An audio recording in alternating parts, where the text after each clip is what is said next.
صل وسلم دائما أبدا على حبيبك خير الخلق كلهم مولاي صل وسلم دائما أبدا على حبيبك خير الخلق كلهم آمين تذكر جيراني بدي سلبي مسات دمعا جرى من بغلة بدمي مولاي يا صل وسلم دائما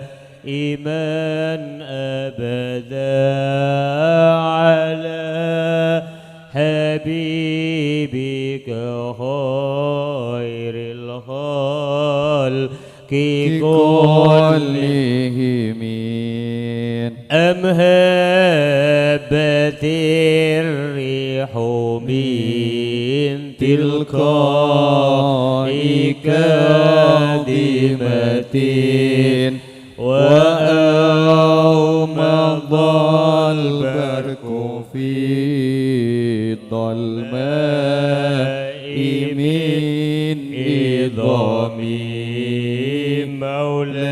مولاي صل وسلم دائما أبدا على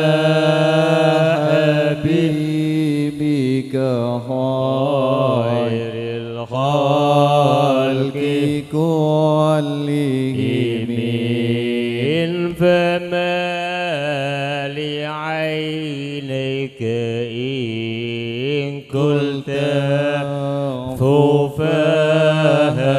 فهمتا وما لقلبك إن قلت سفيق يهيبي مولاي صل وسلم دائما أبدا على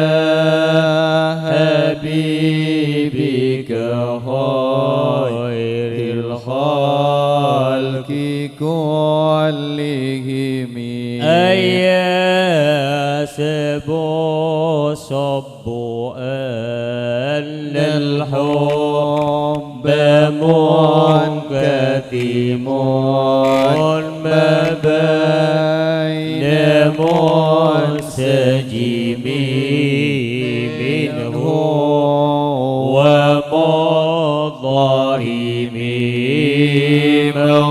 مولاي صل وسلم دائما أبدا على حبيبك خير الخلق كلهم فكيف تنكر حبا بعدما شهدت به عليك عضول الدم والسكم مولاي صل وسلم دائما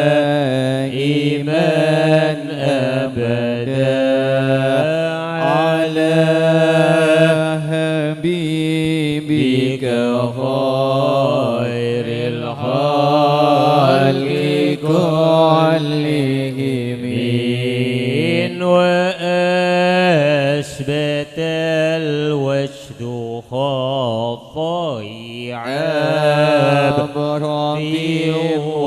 وظلام مثل البهار على خديك والألم مولاي صل وسلم دائما أبدا على حبيبك خير الخلق كلهم النعم سرى طيف من أهوى فأركني والحب يعترض اللذات بالألم مولاي صل وسلم دائما أبدا على حبيبك خير الخلق كلهم يا لائمي في الهوى العذري معذرة مني إليك ولو أصبت لم تلومي مولاي صل وسلم دائما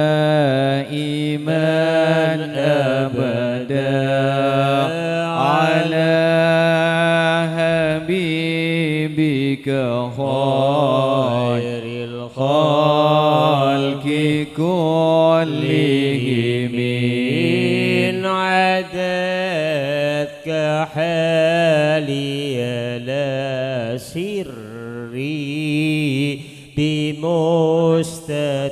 بمستترين أنيل أشاتي ولا دائي بمنحسمي مولاي صل وسلم دائما أبدا على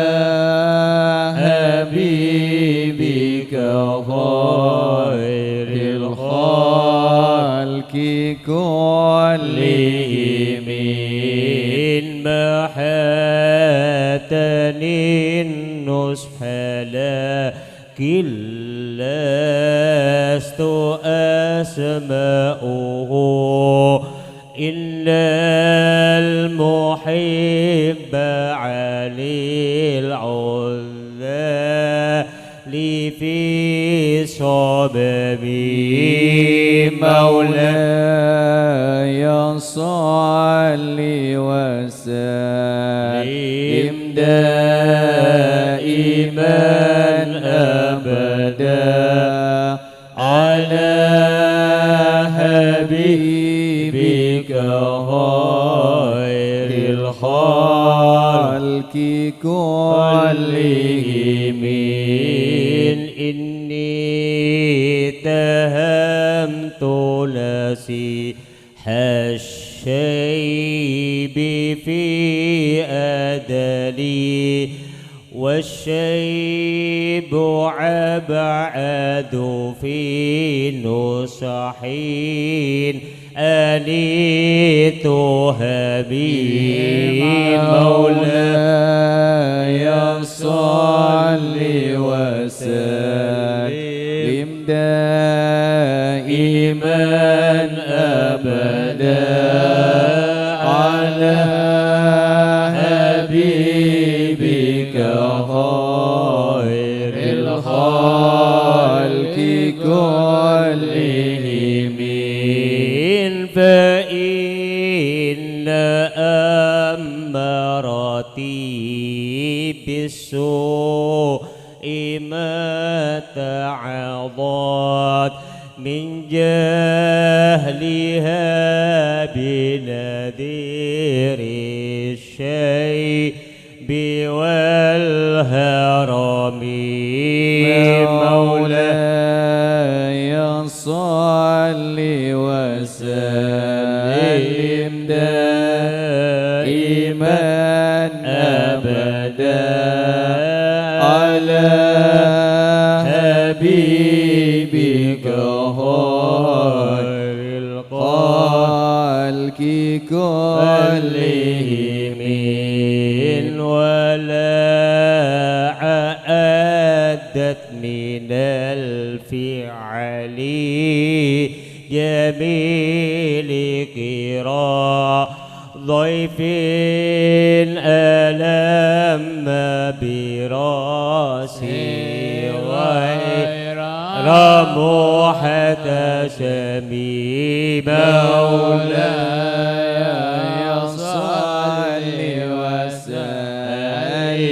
دائما أبدا على حبيبك خير الخلق كلهم لو كنت أعلم أني ما أوكره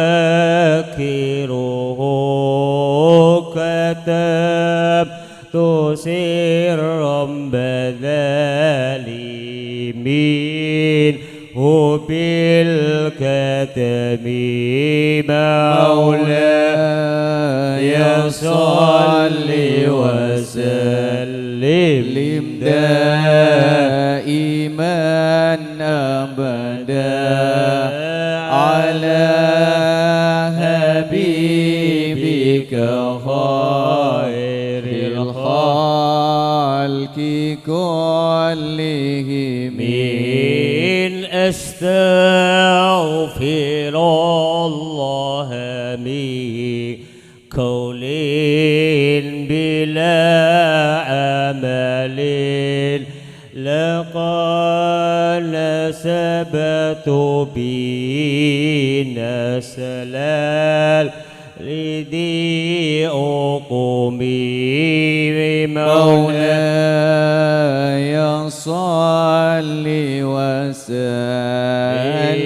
دائما أبدا على حبيبك خير الخلق كلهم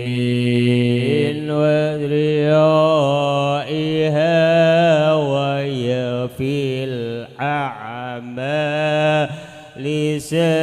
سائمة وإن هي استحلت المرأة فلا تسمي مولاي صل وسلم دائما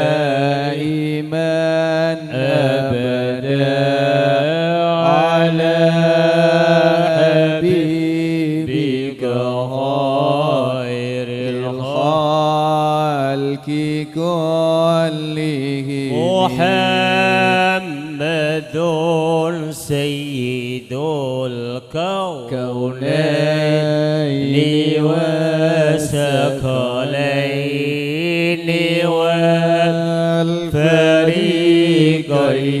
من عرب ومن عجم مولاي صل وسلم دائما أبدا على حبيبك خير الخلق كلهم إن نبينا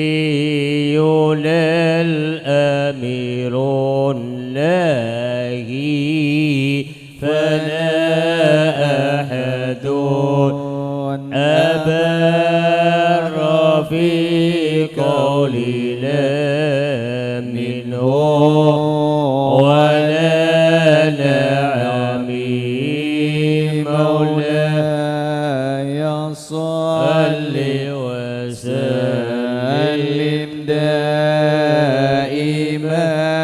أبدا على حبيبك خير الخلق كلهم هو الحبيب الذي ترجى شفاعته لكل هول من الأهوال مقتحمين مولاي صل وسلم دائما أبدا على حبيبك خير الخلق كلهم دعا إلى الله فالمستمسكون به مستمسكون بحبل غير منفسم مولاي صل وسلم دائما أبدا على حبيبك خير الخلق كلهم فقال نبينا في خلقه وفي خلق ولم يدانه في علم ولا كرم مولاي صل وسلم دائما أبدا على حبيبك خير الخلق كلهم يا أكرم الخلق ما لي من ألوذ به سواك عند حلول الحادث الأمامي مولاي صل وسلم دائما أبدا على حبيبك خير الخلق كلهم ولن يديك رسول الله إجاهك بي إذا الكريم تجلى باسم منتقم مولاي صل وسلم دائما بدا على حبيبك خير الخلق كلهم فإن من جودك الدنيا ضرورتها إن الضرورة من أغوى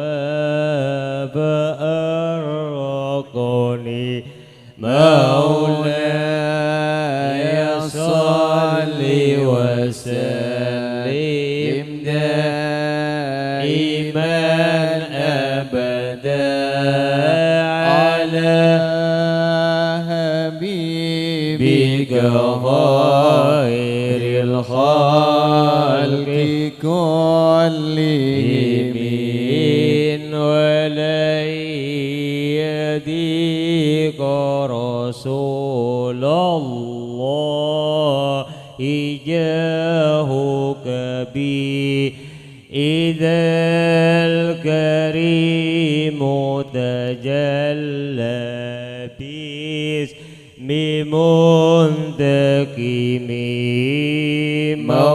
مولاي صل وسلم دائما أبدا على حبيبك خير الخلق كلهم والتوب بعبدك في الدارين إن له صبرا متى تدعو الأهوال ينهزم مولاي صل وسلم دائما أبدا على حبيبك خير الخلق كلهم ودلل بصلاة منك دائمة على النبي بمنحل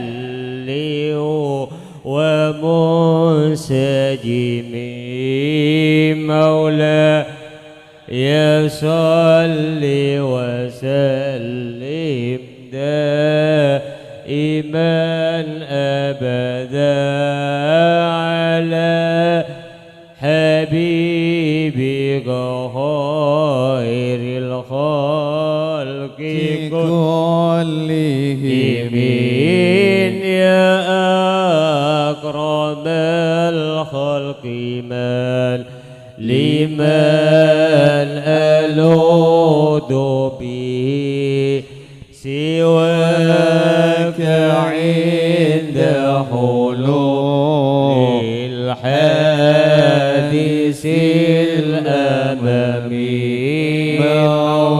مولاي صل وسلم دائما أبدا على حبيبك خير الخلق كلهم ولن يديك رسول الله إجاهك بي إذا الكريم تجلى باسم منتكم مولاي صل وسلم دائما أبدا على حبيبك خير الخلق كلهم والتوب بعبدك في الدار لأن له صبرا متى تدعو الأغوال ينهزم مولاي صل وسلم دائما أبدا على حبيبك خير الخلق كلهم ودالي بصلاة منك دائمة على النبي بمنحل ومنسجم مولاي صل وسلم دائما أبدا على حبيبك خير الخلق كلهم هو الحبيب الذي ترجى شفاعته لكل هول من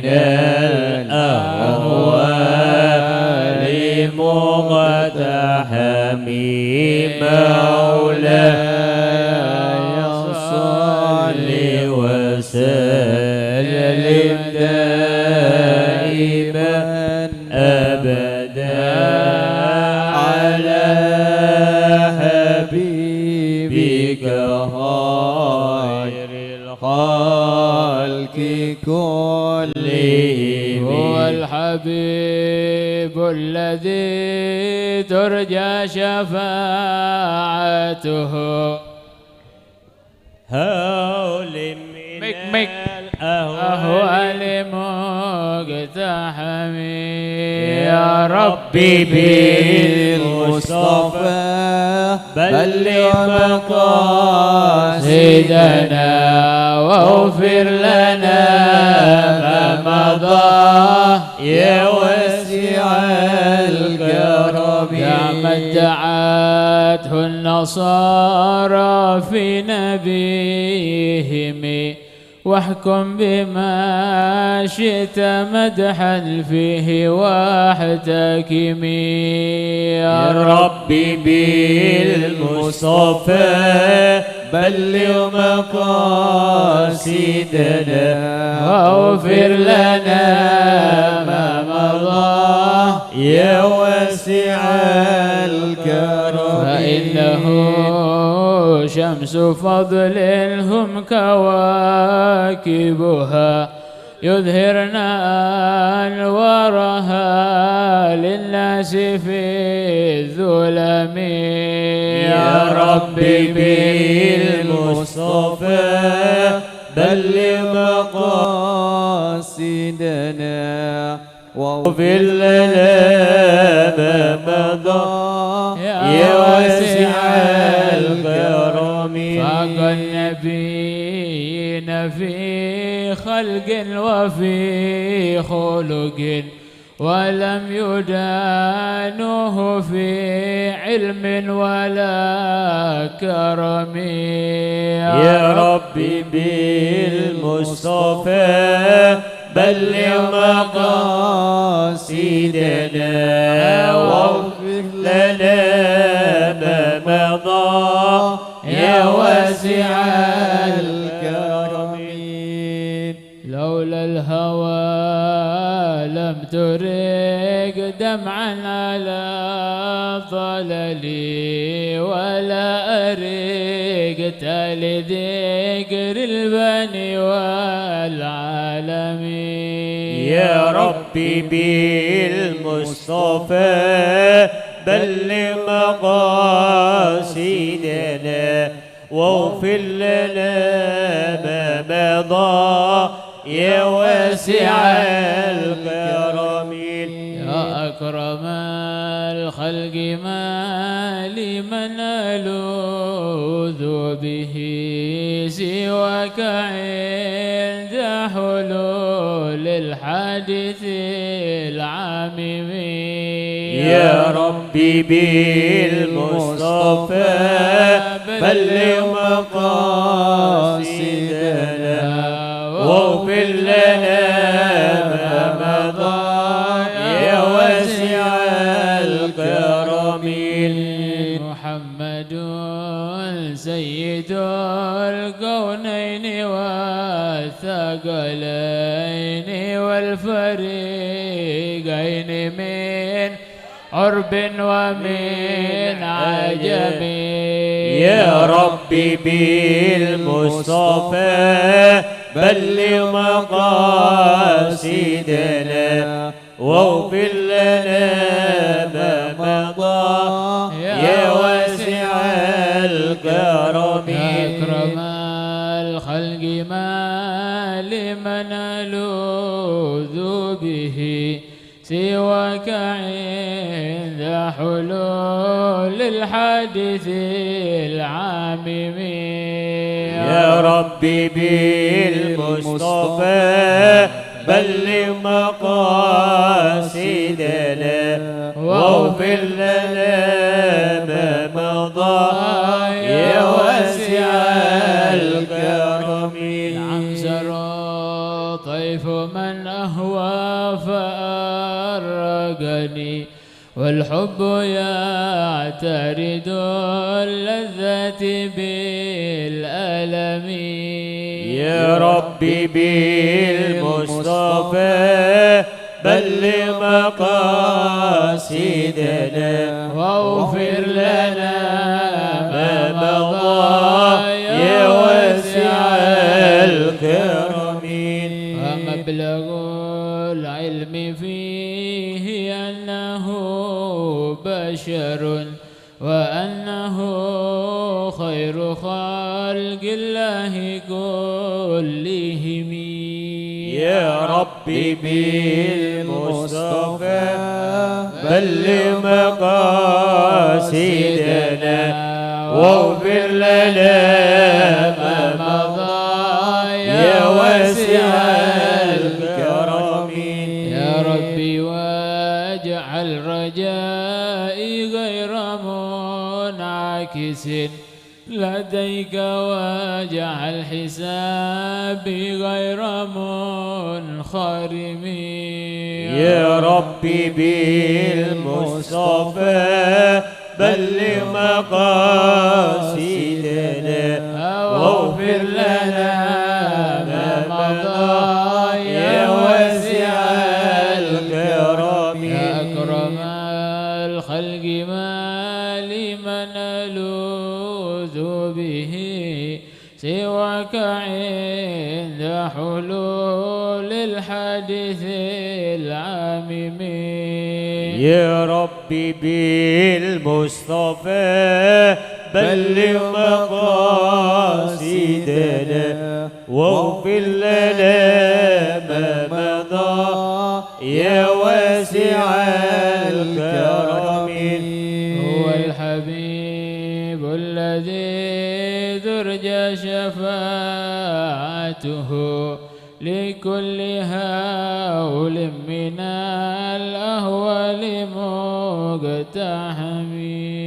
يا ربي بالمصطفى بلغ مقاصدنا واغفر لنا ما مضى يا واسع الكرم وهذه بردة المختار قد هدمت والحمد لله في بدء وفي ختم يا ربي بالمصطفى بلغ مقاصدنا واغفر لنا ما مضى يا واسع الكرم خدمته بمديح أستقيل به ذنوب عمر مضى في الشعر والخدم يا ربي بالمصطفى بلغ مقاصدنا واغفر لنا ما مضى يا واسع الكرم. فإن لي ذمة منه بتسميتي محمدا فهو أوفى الخلق بالذمم. يا ربي بالمصطفى بلغ مقاصدنا واغفر لنا ما مضى يا واسع الكرم. وكنت حاشاه أن يحرم الراجي مكارمه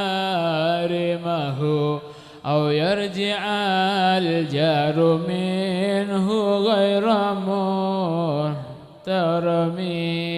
يا ربي بالمصطفى بلغ مقاصدنا واغفر لنا ما مضى يا واسع الكرم. ومنذ ألزمت أفكاري مدائحه وجدته لخلاصي خير ملتزم. يا ربي بالمصطفى بلغ مقاصدنا واغفر لنا ما مضى يا واسع الكرم. يا ربي بالمصطفى بلغ مقاصدنا واغفر لنا ما مضى يا واسع الكرم. بالمصطفى بلغ مقاصدنا واغفر لنا ما مضى يا واسع الكرم. أحمد دعته النصارى في نبيهم واحكم بما شئت مدحا به واهتقم. يا ربي بالمصطفى بلغ مقاصدنا واغفر لنا ما مضى يا واسع الكرم. إذ قلدني ما تحشى عواقبه كأنني بهما هدي من النعم مولاي. المصطفى بلغ مقاصدنا واغفر لنا ما مضى يا واسع الكرم. عطعت غاية الصبا في حلتين وما حصلت إلا على الآثام والندم.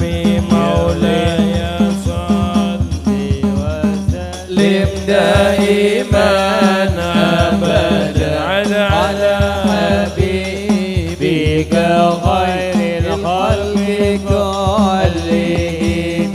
فيا خسارة نفسي في تجارتها لم تشتري الدين بالدنيا ولم تسومي.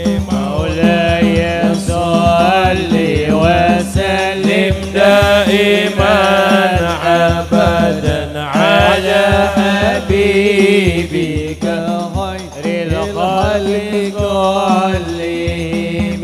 ومن يبيع عاجلا منه بعاجله يبن له الغبن في بيع وفي سلام. مولاي صل وسلم دائما أبدا على حبيبك خير الخلق كلهم. إن أتي ذنبا فما عهدي بمنتقد من النبي ولا حبدي بمنصرم. مولاي صل وسلم دائما أبدا على حبيبك خير الخلق كلهم. فإن لي ذمة منه بتسميتي محمدا وهو أوفى الخلق بالدمام. مولاي صل وسلم دائما أبدا على حبيبك خير الخلق كلهم. مولاي صل وسلم دائما أبدا على حبيبك خير الخلق كلهم. مولاي صل وسلم دائما أبدا على حبيبك خير الخلق كلهم. وسريت من حرم ليلا إلى حرم كما سرى البدر في تاج من التوج وبت ترقى إلى أن نلت منزلة من قاب قوسين لم تدرك ولم ترم. مولاي صل وسلم دائما أبدا على حبيبك خير الخلق كلهم. فإن أمرتي بالسوء ما تعاضد من جهلها بنذير الشيب والحرام ولا عادت من الفعل الجميل كرام ضيف ألم برأسي غير متسم. مولاي صل وسلم دائما أبدا على حبيبك خير الخلق كلهم. محمد سيد الكونين والثقلين والفريقين من عرب ومن عجم. مولاي صل وسلم دائما أبدا على حبيبك خير الخلق كلهم. أبياتها قد أتى 60 مع 100 فرج بها كربنا يا واسع الكرم وقد بها شيخنا يا واسع الأمم. مولاي صل وسلم دائما أبدا على حبيبك خير الخلق كلهم.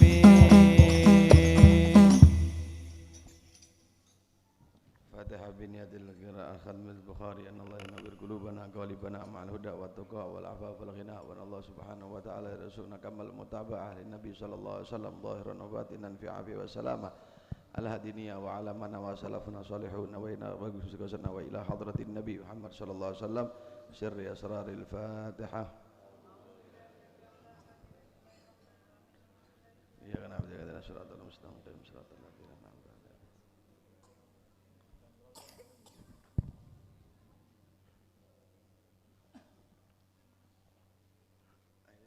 Dibuka halaman 564.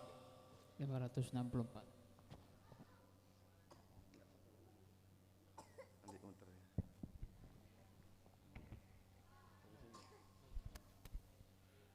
Bismillahirrahmanirrahim. Kitabut Tamanni radhiyallahu ankum wa qala radhiyallahu an Anas radhiyallahu anhu qala laula anni sami'tu Rasulullah sallallahu alaihi wasallam yaqul la tatamannaw al-mauta la tamannaitu. An Abi Hurairah radhiyallahu anhu anna Rasulullah sallallahu alaihi wasallam qala la yatamanna ahadukumul mauta in imma muhsinan fal'allahu yazdad wa imma musian fal'allahu yusta'tib.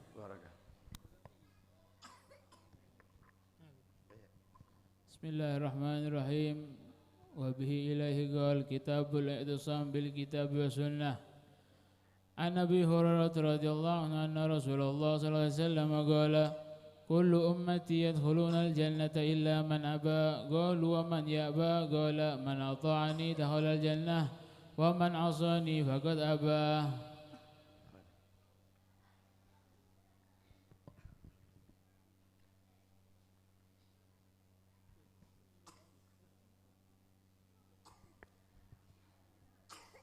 Bismillahirrahmanirrahim. Radhiyallahu anhu wa radhiyallahu ankum. An Jabir bin Abdullah radhiyallahu anhuma qala ja'at malaikatun ila an-nabi radhiyallahu anhu wa huwa na'im faqala ba'duhum innahu na'im wa qala ba'duhum innal 'ayna na'imah wal qalba yaqdhan faqalu inna li sahibikum hadha mathala fadribu lahu mathalan faqala ba'duhum innahu na'im wa qala ba'duhum innal 'ayna na'imah wal qalbu yaqdhan faqalu mathaluhu kamathali rajulin bana daran وجعل فيها مأدبة وبعث داعيا فمن أجاب الداعية دخل الدار وأكل من المأدبة ومن لم يجب الداعية لم يدخل الدار ولم يأكل من المأدبة فقالوا أولوها له يفقهها فقال بعضهم إنه نائم وقال بعضهم إن العين نائمة والقلب يقظان فقالوا فالدار الجنة والداعي محمد رضي الله صلى الله عليه وسلم فمن أطاع محمدا صلى الله عليه وسلم فقد أطاع الله ومن عصى محمدا صلى الله عليه وسلم فقد عصى الله عز وجل ومحمد فرق بين الناس. Jadi hadis ini juga memberitahukan kepada kita bahwasanya Nabi sallallahu alaihi wasallam memberikan perumpamaan orang-orang untuk umatnya Nabi Muhammad ini. Beliau sallallahu alaihi wasallam telah memberikan jamuan. Nanti Nabi Muhammad ini sudah memberikan keistimewaan untuk umat, sudah disiapkan semuanya. Tinggal kita ini mau masuk di dalam panggilan Nabi atau tidak. Nanti Nabi ini tinggal sudah panggil-panggil, sudah disiapkan semua sama Rasulullah, ditata semuanya, kebaikan itu ditata. Kita dipanggil sama Rasulullah. Mau enggak datang? Maka siapa yang mau datang dia akan mendapatkan kebaikan. Dalam hadis ini dimisalkan oleh Nabi SAW, ada satu rumah, di dalam rumah diisi makanan. Yang punya rumah di depan pintu, setiap ada orang dipanggil, sini sini sini, masuk masuk, di dalam ada makan, di dalam ada makan. Yang mau masuk rumah berarti dia bisa makan, tapi yang enggak mau masuk rumah berarti dia enggak mau makan. Nah, di dalam urusan agama ini juga begini, semua sudah ditata oleh Nabi SAW, tinggal kita dipanggil, sini, ini begini, ini begini. Yang mau dia akan mendapatkan surganya Allah, yang nggak mau berarti dia nggak dapat surganya Allah Subhanahu Wa Taala. Oleh karena itu disebutkan wa Muhammadun farraqa bainan nas. Nabi Muhammad ini adalah yang memisahkan atau yang membedakan antara manusia. Maksudnya membedakan itu mana yang mau nurut dengan panggilannya dia, dengan panggilan Nabi, itu adalah golongan orang-orang ahlul jannah. Yang enggak mau nurut dengan Nabi berarti dia golongan min ahlin nar. Gitu ya. Fadhal. Bismillahirrahmanirrahim. Radhiyallahu ankum. بسند المتصل عن الإمام البخاري عن أنس بن مالك رضي الله عنه قال رسول الله صلى الله عليه وسلم يبرح الناس يتساءلون حتى يقولوا هذا الله خالق كل شيء فمن خلق الله. عن عبد الله بن عمر رضي الله عنه قال سمعت النبي صلى الله عليه وسلم يقول إن الله لا ينزل علم بعد أن أعطاكموه انتزاعا ولكن ينزعه منهم مع قبض العلماء بعلمهم فيبقى ناس جهال يستفتون فيفتون برأيهم فيضلون ويضلون. Ini juga dikatakan oleh Nabi sallallahu alaihi wasallam dalam hadis ini ya. Nanti di akhir zaman itu ilmu akan diangkat. Bukan berarti ilmu diangkat itu di akhir zaman sudah tidak ada orang yang alim. Terus berarti bukan tidak ada orang ngerti ilmu fikih, enggak ada orang ngerti ilmu nahwu, bukan. Masih ada orang yang faham ilmu, faham kitab, itu masih banyak. Tapi yang dimaksud di sini, diangkat di sini adalah keberkahannya ilmu. Jadi dia punya ilmu, tapi nggak berkah ilmunya. Dia tahu ini halal, dia tahu ini haram, tapi dia terjang.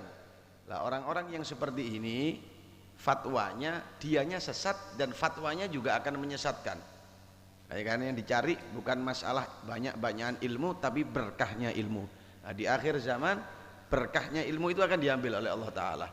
Jadi masih ada orang yang bisa baca kitab, masih ada orang yang ngerti hukum, tapi dia tidak mampu lagi untuk mengamalkan ilmunya. Sehingga kalau sudah jadi panutan, dianya aja sesat, ucapannya juga menyesatkan. Maka kalau Anda jumpai orang-orang seperti itu, utrukuh, tinggal dia, jangan diikuti dia.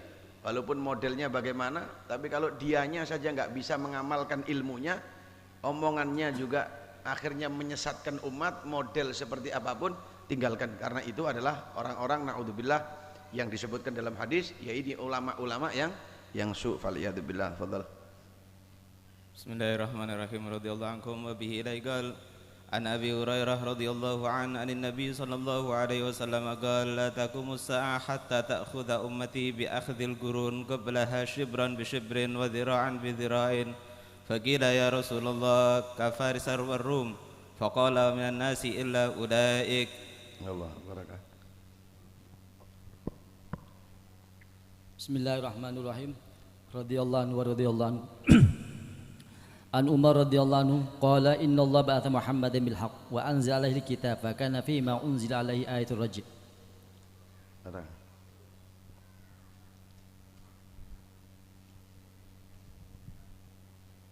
Allah.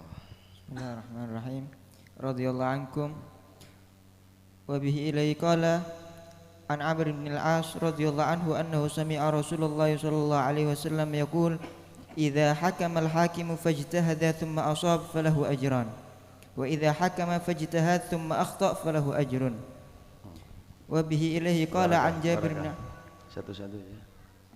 Masih banyak tapi.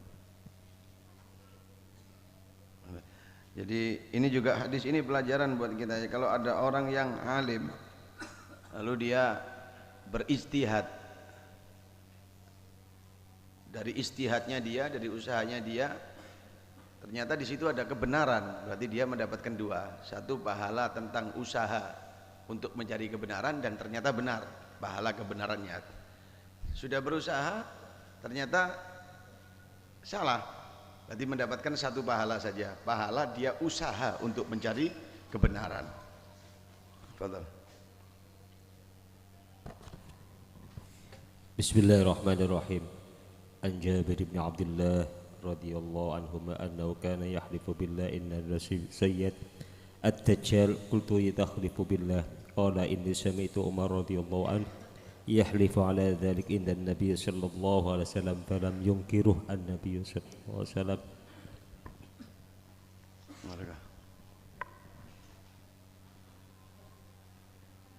Bismillahirrahmanirrahim. Radhiyallahu ankum. Kitabur Raddil Jahmiyati wa ghairihim at-tauhidah.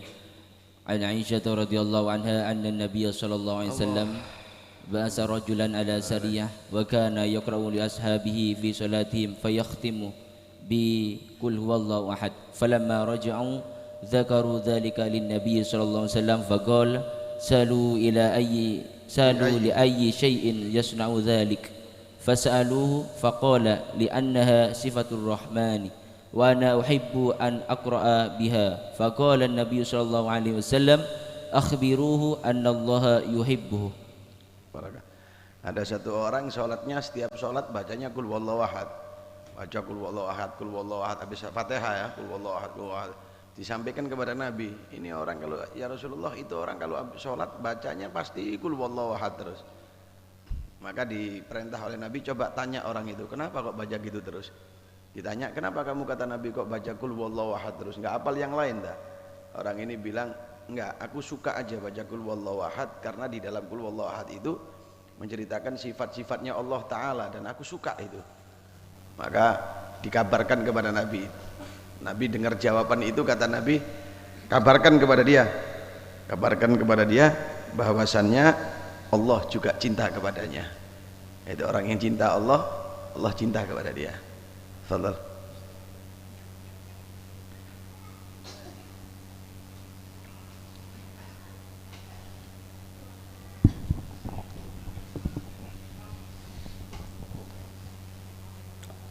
عن أبي موسى الأشعري رضي الله عنه قال النبي صلى الله عليه وسلم ما أحد أصبر على أذى سمعه من الله يدعون له الولد ثم يعافيهم ويرزقهم. Ada yang mau baca lagi dah? Gantian satu-satu aja biar berkah. Bismillahirrahmanirrahim. Ini hadis juga menceritakan ya, tidak ada yang lebih sabar dari Allah. Jadi kalau kita nggak sabar ini keliru, nggak ada yang lebih sabar dari Allah. Bagaimana? Allah itu difitnah, dibilang Allah itu punya anak. Di dalam agama yang lain itu meyakini bahwasanya kalau kita Islam lam yalid walam yulad, tapi di mereka yang lain ini ada Tuhan, ini ada anak Tuhan. Nah kalau ada anak Tuhan berarti kan Allah itu ada istrinya kalau begitu. Kan karena tidak mungkin sesuatu itu akan ada kalau tidak ada sabab musababnya. Nah adanya anak berarti Allah itu harus ada istrinya, dan itu sifat mustahil, gak mungkin itu dinisbatkan kepada Allah Ta'ala. Dan Allah itu difitnah punya anak. Tapi lihat, tidak ada yang lebih sabar dari Allah. Walaupun Allah difitnah, dibilang Allah itu punya anak, kalau secara kita ahli sunnah wal jamaah, loh kalau Allah itu punya istri kapan agitnya gitu. Lah kalau punya istri nggak pakai agit, naudzubillah, kan berarti anak nggak benar itu. Sampai sebegitu mereka itu memfitnah Allah. Tapi lihat, Allah tetap memberikan kepada orang-orang itu masih dikasih nafas, masih dikasih jantung, masih dikasih Allah tetap sabar ya. Makanya kalau kita ini nggak sabar, keliru. Kita ini hamba Allah. Allah aja difitnah seperti itu sabar. Kita kadang-kadang dapat omongan sedikit gitu aja sudah bingung, nggak sabar ya. Jadi orang harus sabar. Allah. Bismillahirrahmanirrahim. Radhiyallahu ta'ala ankum. An Ibn Abbas radhiyallahu anhu wa alihi wasallam kana yaqul a'udzu bi'izzatika alladzi la yamutu wal jinnu wal insu yamutun. Bismillahirrahmanirrahim. An Abi Hurairah radhiyallahu anhu عن النبي صلى الله عليه وسلم قال لما خلق الله الخلق كتب في كتابه وهو يكتب على نفسه وهو وضع عنده على العرش إن رحمتي تغلب غضبي. Ya khair, kita punya Allah ini luar biasa ya, kita punya Tuhan yang kita sembah ini nggak main-main. Allah itu ada sifat rahmatnya, tapi juga Allah akan memberikan azab, memberikan siksa kepada orang yang bermaksiat kepadanya. Tapi semarah-marahnya Allah, Allah itu masih punya semboyan. Kalau bahasa kita, rahmatku lebih besar daripada marahku. Jadi masih orang-orang ini kalau walaupun berbuat apa saja yang buat marahnya Allah, selama dia masih mau kembali kepada Allah, rahmatku ini masih lebih besar dari marahku. Artinya Allah itu siap memberikan pengampunan, ngobrol ke pengampunan lebih banyak kepada orang-orang yang mau kembali dan minta maaf kepada Allah. Bismillahirrahmanirrahim. Wa anhu radhiyallahu anhu qala Rasulullah sallallahu alaihi wasallam yaqulu Allah azza wa jalla ana inda dhanni abdi bi wa ana ma'hu idza dzakarani fa in dzakarani fi nafsihi dzakartuhu fi nafsi wa in dzakarani fi mala'in dzakartuhu fi mala'in khairin minhun wa in taqarraba ilayya sibran taqarrabtu ilaihi dhira'an wa in taqarraba ilayya dhira'an taqarrabtu ilaihi ba'an wa in atani yamsi ataituhu harwalatan. Allah ini setiap ada hambanya berbuat baik, inti dari hadis ini setiap ada hamba berbuat baik Allah akan balas lebih baik. Semakin Anda mendekat Allah, Allah akan lebih mendekat kepada Anda. Allah akan membalas kebaikan di atas kebaikan yang Anda lakukan. Fadhal.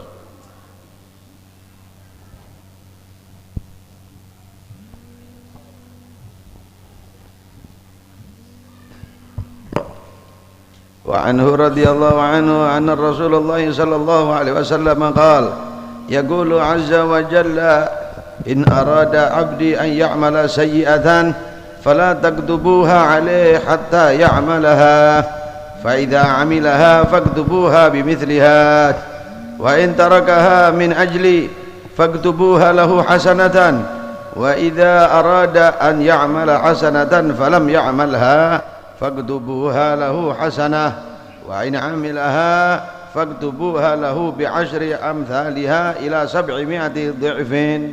Fadhal. Bismillahirrahmanirrahim. Radhiyallahu ankum wa anhu radhiyallahu an. Qala sami'tu an-nabiy sallallahu alaihi wasallam. Qala inna abda asaba dhanban wa qala rabba asabtu dhanban faghfirli. Wa qala rabbu alim abdi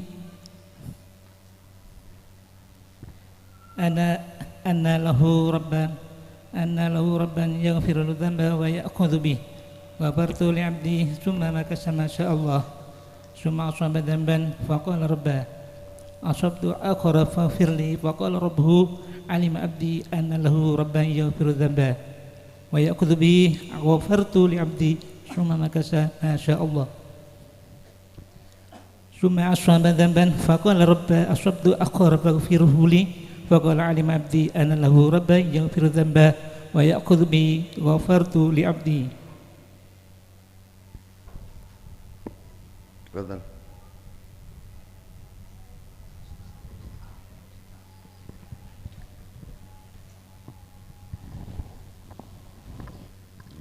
radhiyallahu ankum wa bihi ilaihi qala an Anas radhiyallahu anhu qala sami'tu an-nabiy sallallahu alaihi wasallam yaqulu idza kana yawmul qiyamah syuffi'tu faqultu ya rab adkhilil jannata man kana fi qalbihi khardalatun فيدخلون ثم أقول أدخل الجنة من كان في قلبه أدنى شيء فقال أنس كأني أنظر إلى أصابع النبي صلى الله عليه وآله وصحبه وسلم.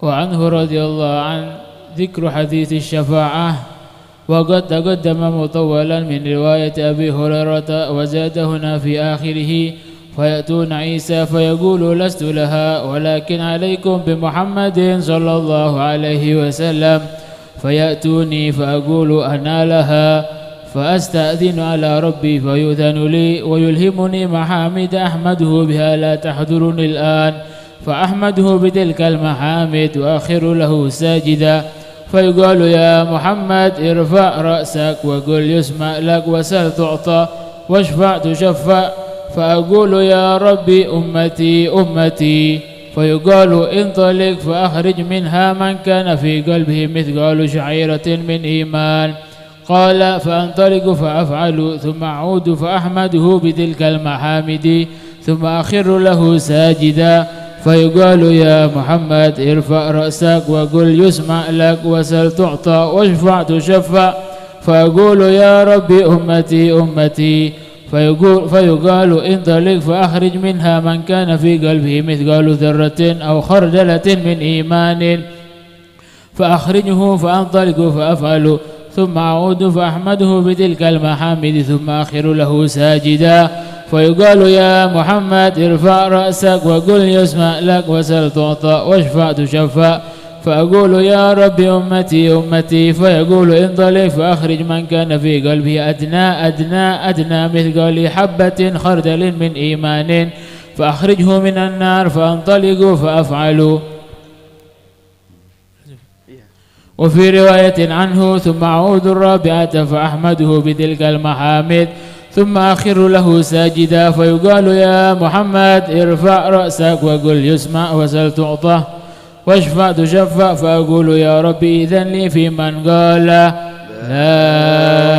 إله إلا الله فيقول وعزتي وجلالي وكبريائي وعظمتي لأخرجن منها من قال لا إله إلا الله.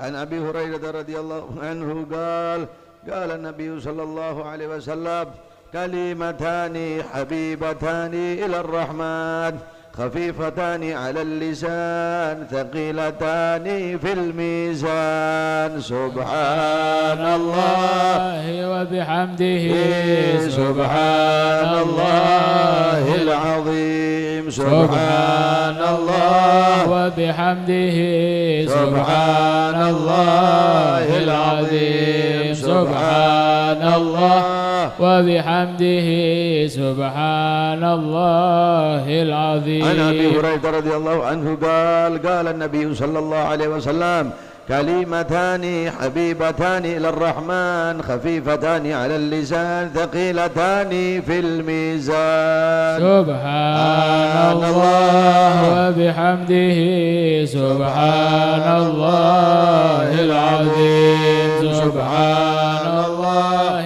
وبحمده سبحان الله العظيم سبحان الله وبحمده سبحان الله العظيم. عن أبي هريرة رضي الله عنه قال النبي صلى الله عليه وسلم كلمتان حبيبتان إلى الرحمن خفيفتان على اللسان ثقيلتان في الميزان سبحان الله وبحمده سبحان الله العظيم سبحان الله وبحمده سبحان الله العظيم سبحان الله وبحمده سبحان الله العظيم سبحان الله وبحمده سبحان الله العظيم سبحان الله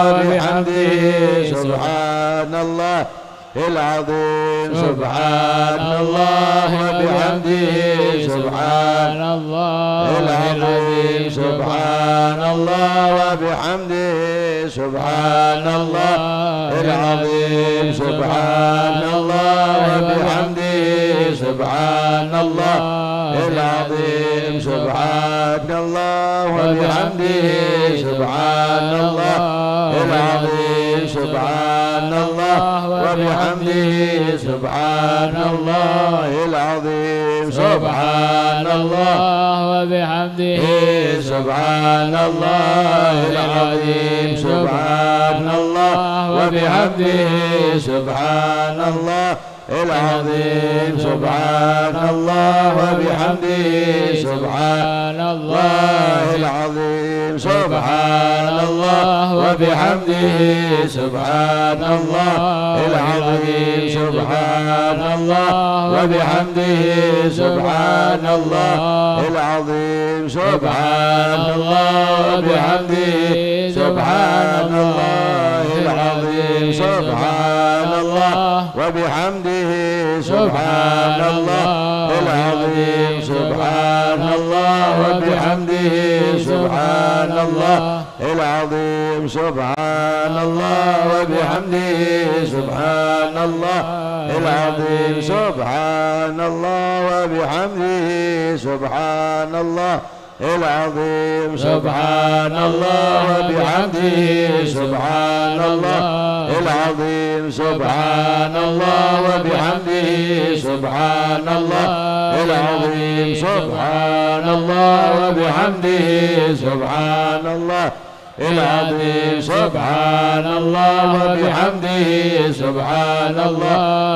العظيم سبحان الله وبحمده سبحان الله العظيم سبحان الله وبحمده سبحان الله العظيم سبحان الله وبحمده سبحان الله العظيم سبحان الله وبحمده سبحان الله العظيم سبحان الله وبحمده سبحان العظيم سبحان الله وبحمده سبحان الله العظيم سبحان الله وبحمده سبحان الله العظيم سبحان الله وبحمده سبحان الله العظيم.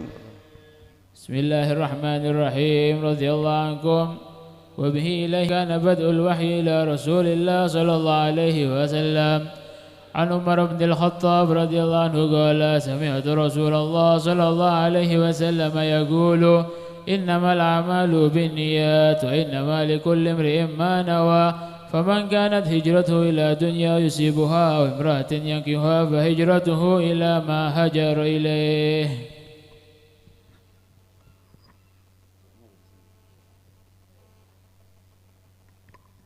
Bismillahirrahmanirrahim. Ini doa Khatmul Bukhari ya, adalah doa yang mustajab. Doa yang mustajab ini. Bahkan ulama-ulama dahulu itu kalau mereka itu punya hajat, mereka baca kitab Bukhari, dihatamkan, terus doanya ini. Jadi tubahi al-malaikah, pada malaikat itu diriwayatkan datang kumpul semua untuk mengamini doa orang yang menghatamkan baca doa ini. Oleh karena itu yang khusyuk minta sama Allah, karena ini isinya semua doa. Harapan kita insyaallah tidak kita khalqi hamil liwa' at-tabligh bil lisan as-sidqi fil majlal haqqi wa majlal shuhudi al-imtinani fil maqam al-'ayani al-mu'rib bil lisan al-furqani an haqiqati ma'na al-mathani man da'a ila Allah 'ala al-basirah an-nafidah فكانت به القلوب في مجال الاستبصار لائذة وعن شواهد الحق باللسان الجمع آخذة ومن شر عواقب الوقوف عن النفوذ في الإقبال عائدة. اللهم صل وسلم عليه وعلى آله وصحبه صلاة مستمرة أبدا لا تبقي في مراتب الأعداد عددا. اللهم إن قلوب محبي حبيبك ونبيك محمد صلى الله عليه وسلم متعشقة إلى شهود ذلك الجمال باسطة أكف الضراعة والابتهال سائلة منك أن تجدد لها في كل نفس وطرفة ولمحة ووصلة تامة بذلك الجناب وخلعة لا تخلق من حب الأشراف الأحباب. وقد شرفتنا يا ربي بالإيمان به وبما جاء به محضى منة ساقتها إلينا أقدارك المنتشرة في الوجود ويسرتها لنا عنايتك الخاصة الواصلة من حضرة الجود كما أكرمتنا بهذا الفضل العظيم فثبتنا عليه وكما أنعمت علينا بهذا المدد الجزيل فأحينا متمسكين به صادقين في التوجه إليه. وقد سمعنا أحاديث صحيحة وأقواله مليحة ففهمنا منها ما فهمنا وعلمنا منها ما علمنا وكلها تحدونا للوفاء بحقك والصدق في معاملتك وقلوبنا نواصينا بيدك ولا سبيل على التحقق بها إلا بالتوفيق فنسألك اللهم بحق عليك أن توفر حظنا من التوفيق وأن تسلك بنا في فهمها والعمل بها أقوم الطريق توصلنا إلى أعلى الرفيق مع خير الفريق وقد حضرنا مجالس إملائها وتلاواتها وفاء بذلك الحبيب المحبوب وامتلاء بسماع ذلك الكلام الذي لا تنبسط بسماع الأرواح والقلوب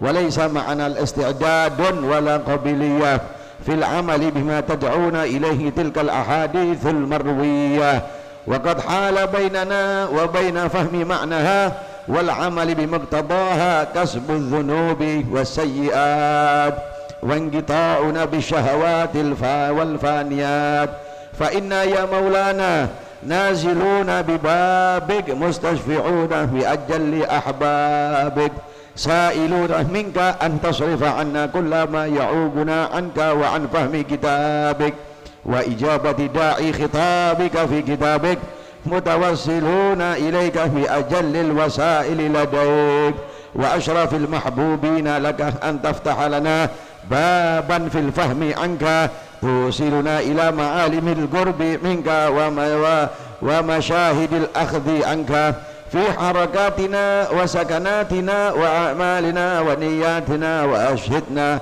سر العمل لما دعوتنا إليه وإخلاص القصد فيما ندبتنا إليه اللهم أعد بركة هذا الجمع المشهود على جميع أهل الوجود بما تقر به عين الوالد والمولود وافتح أعين البصائرنا فتحا تشرق به أنوار سرائرنا واجمع قلوب أهل الإيمان على حفظ حقه والثبات عليه والاستمساك منه بالعربة التي ليس لها الانتصاب والوقوف من ثمراته على ما يجيب لنا الخلد في دار السلام اللهم اجعلنا من المجيبين لداعك الباذلين وسعهم وطاقتهم فيما يرضيك وابسط فينا وفي أولادنا وأهلنا وفي قدرنا وجميع أقطار المسلمين نور العلم النافع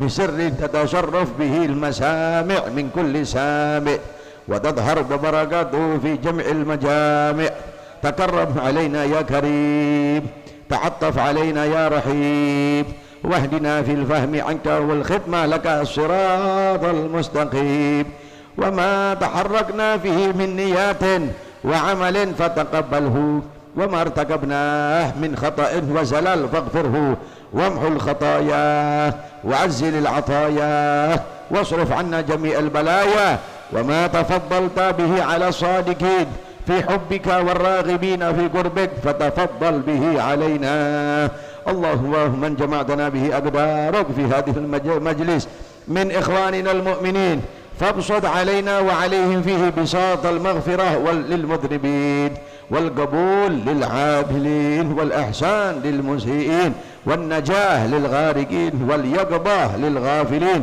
والتوبة للعاصين واصرف من هذا المجلس أجمعين بنيل ما أملنا وتحقيق ما رجونا واغفر ما جنيناه والمسامحة فيما اكتسبناه كما وفقتنا لسماع كلام حبيبك محمد صلى الله عليه وسلم أكرمنا برؤية وجهه الشريف وهو راض عنا في اليقظة والمنام وفي الدنيا وفي البرزخ وفي الآخرة في الفردوس الأعلى مع إخوانه من النبيين والمرسلين والصالحين عباد الله أجمعين اللهم تقبل هذه الدعوات عجل بالإجابات ووفقنا لعمل الباقيات الصالحات واخدم لنا بالخاتمة الحسنة عند الممات وخذ بيد سلطاننا سلطان الإسلام وانصره على ما عاداه من الكفرة اللئام وشدد شمل أعداء عاديه واصرف عنه ما يؤذيه وما يؤذيه والحمد لله رب العالمين. على هذه النية كلنا صالحة جامع كامل آخرة وعلى من وسلفنا ونعم شيخنا وإلى حضرة النبي محمد صلى الله عليه وسلم. سر الفاتحة.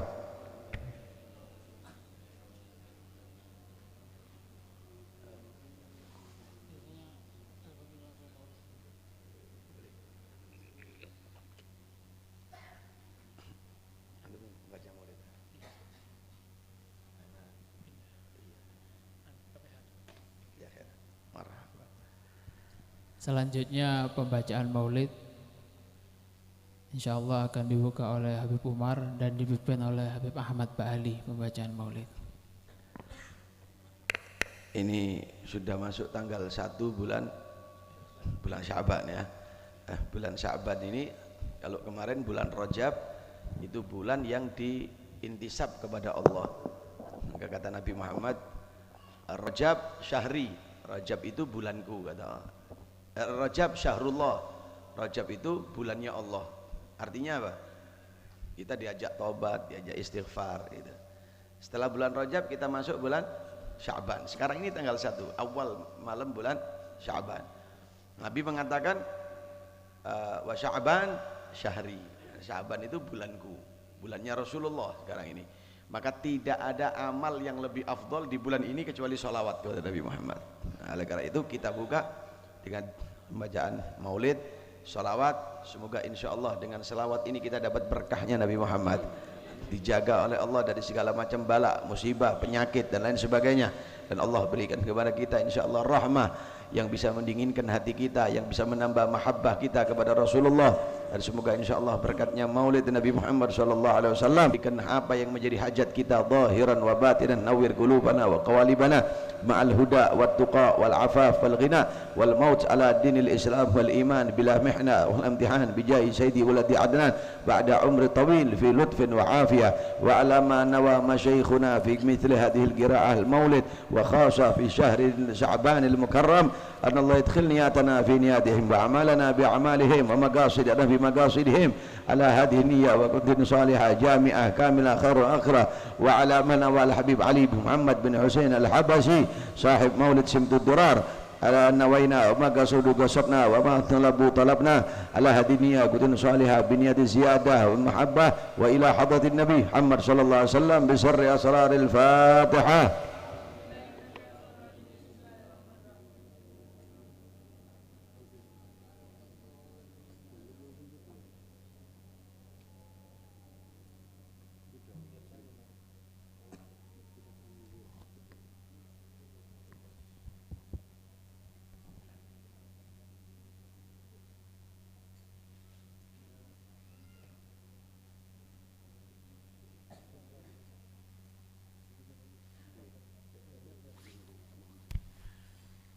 اللهم صل وسلم على سيدنا محمد وعلى آل سيدنا محمد اللهم صل وسلم عليه. يا رب صل على محمد يا رب صل عليه وسلم. يا رب صل على محمد يا رب صل عليه وسلم. يا رب صل على محمد أشرف بدر في الكون أشرف. يا رب صل على محمد يا رب صل عليه وسلم. يا رب صل على محمد أكرم داع يدعو إلى الحق. يا رب صل على محمد يا رب صل عليه وسلم. يا رب صل على محمد المصطفى الصادق المصدق. يا رب صل على محمد يا رب صل عليه وسلم. يا رب صل على محمد أحلى الورى منطقا وأصداق. يا رب صل على محمد يا رب صل عليه وسلم. يا رب صل على محمد أفضل من بالتقى تحقق. على محمد يا رب صل عليه وسلم. يا رب صل على محمد من بالسخاء والوفاء تخلق. يا رب صل على محمد يا رب صل عليه وسلم. يا رب صل على محمد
الشمل ما تفرق يا ربي صل على محمد وصلح وسهل ما قد تعود يا ربي صل على محمد يا ربي صل عليه وسلم يا ربي صل على محمد يا ربي صل عليه وسلم يا ربي صل على محمد وافتح من الخير كل مغلق يا ربي صل على محمد يا ربي صل عليه وسلم يا ربي صل على محمد يا ربي صل عليه وسلم يا ربي صل محمد يا ربي صل عليه وسلم يا ربي صل على محمد وآله ومن بالنبي تعلق يا ربي صل على محمد وآله ومن للحبيب عشاق يا ربي صل على محمد يا ربي صل عليه وسلم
شفاعي في القيامة السلام عليك زين الأنبياء السلام عليك السلام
حبيبنا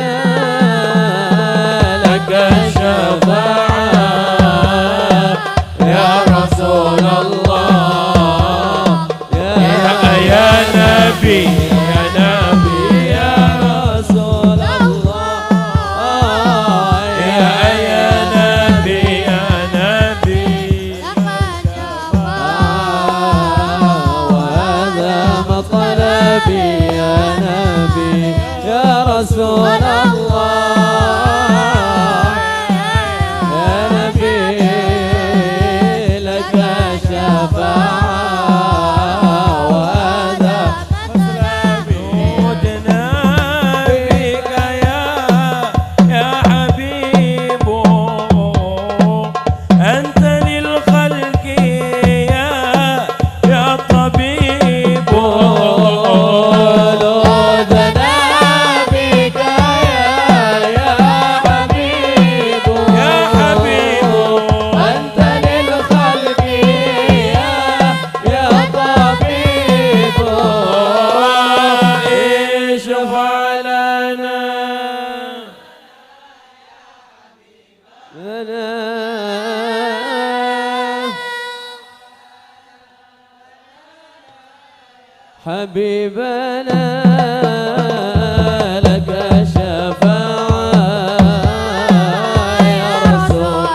نبي لك شفاعة وهذا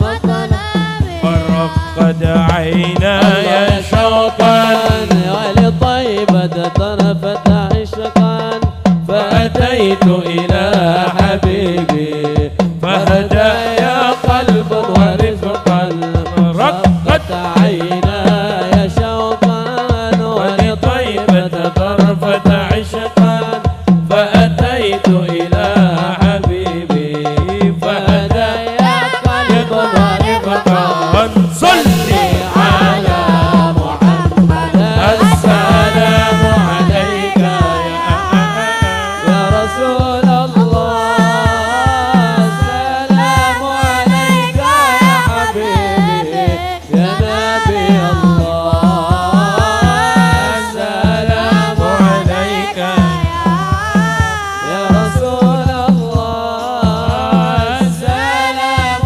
عليك يا حبيبي يا نبي الله يا رسول الله قلب بالحق تعلق وبغاره راء تعلق يبكي يسأل خالقه الوحي فأشرق قلب بالحق تعلق وبغار حراء تعلق يا مكي يسأل خالقه فأتاه الوحي فأشرق اقرأ اقرأ يا محمد السلام عليك يا رسول الله السلام عليك يا حبيبي يا نبي الله حبا لرسول الله محبا بالروضة سكنت روحي وجوار الهدي محمد السلام عليك يا رسول الله السلام عليك يا حبيبي يا نبي الله السلام عليك يا رسول الله السلام عليك يا حبيبي يا نبي الله يا رسول الله قمر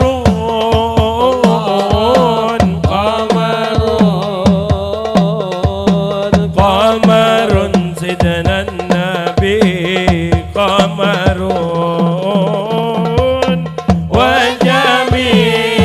وجميل وجميل سيدنا النبي وجميل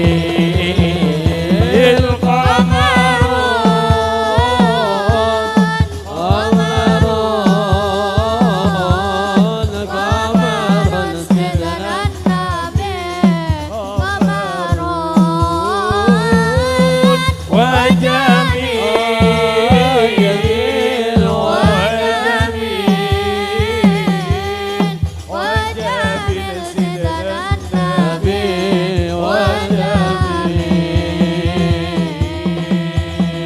وكف المصطفى كالورد نادي الله الله وترى يبقى إذا مست أيادي وكف المصطفى كالورد نادي الفرح يبقى إذا مست أيادي الله الله محمد ونوى كل العباد وعمد ونوحى كل وعمد ونوحى كل العباد حبيب الله الله يا خير البرايا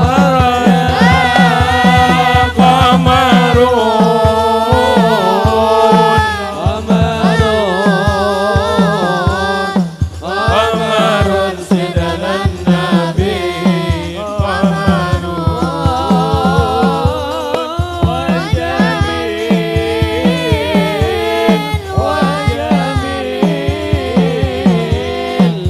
وجميل سيدنا النبي وجميل ولا ظل له بل كان نورا وتنال الشمس منه والبدور الله الله ولا ظل له بل كان نورا وتنال الشمس منه والبدور الله لم يكن الهدى لولا نورا ولم يكن الهدى لولا نورا لم يكن الهدى لولا نورا وكل الكون أنار بنوري طه قمر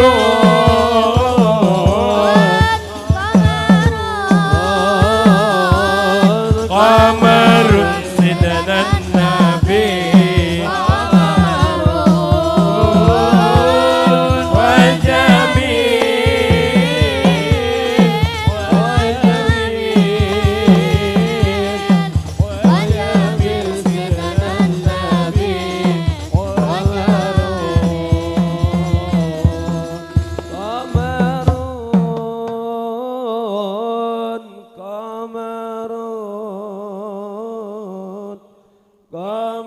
قمر سيدنا النبي قمر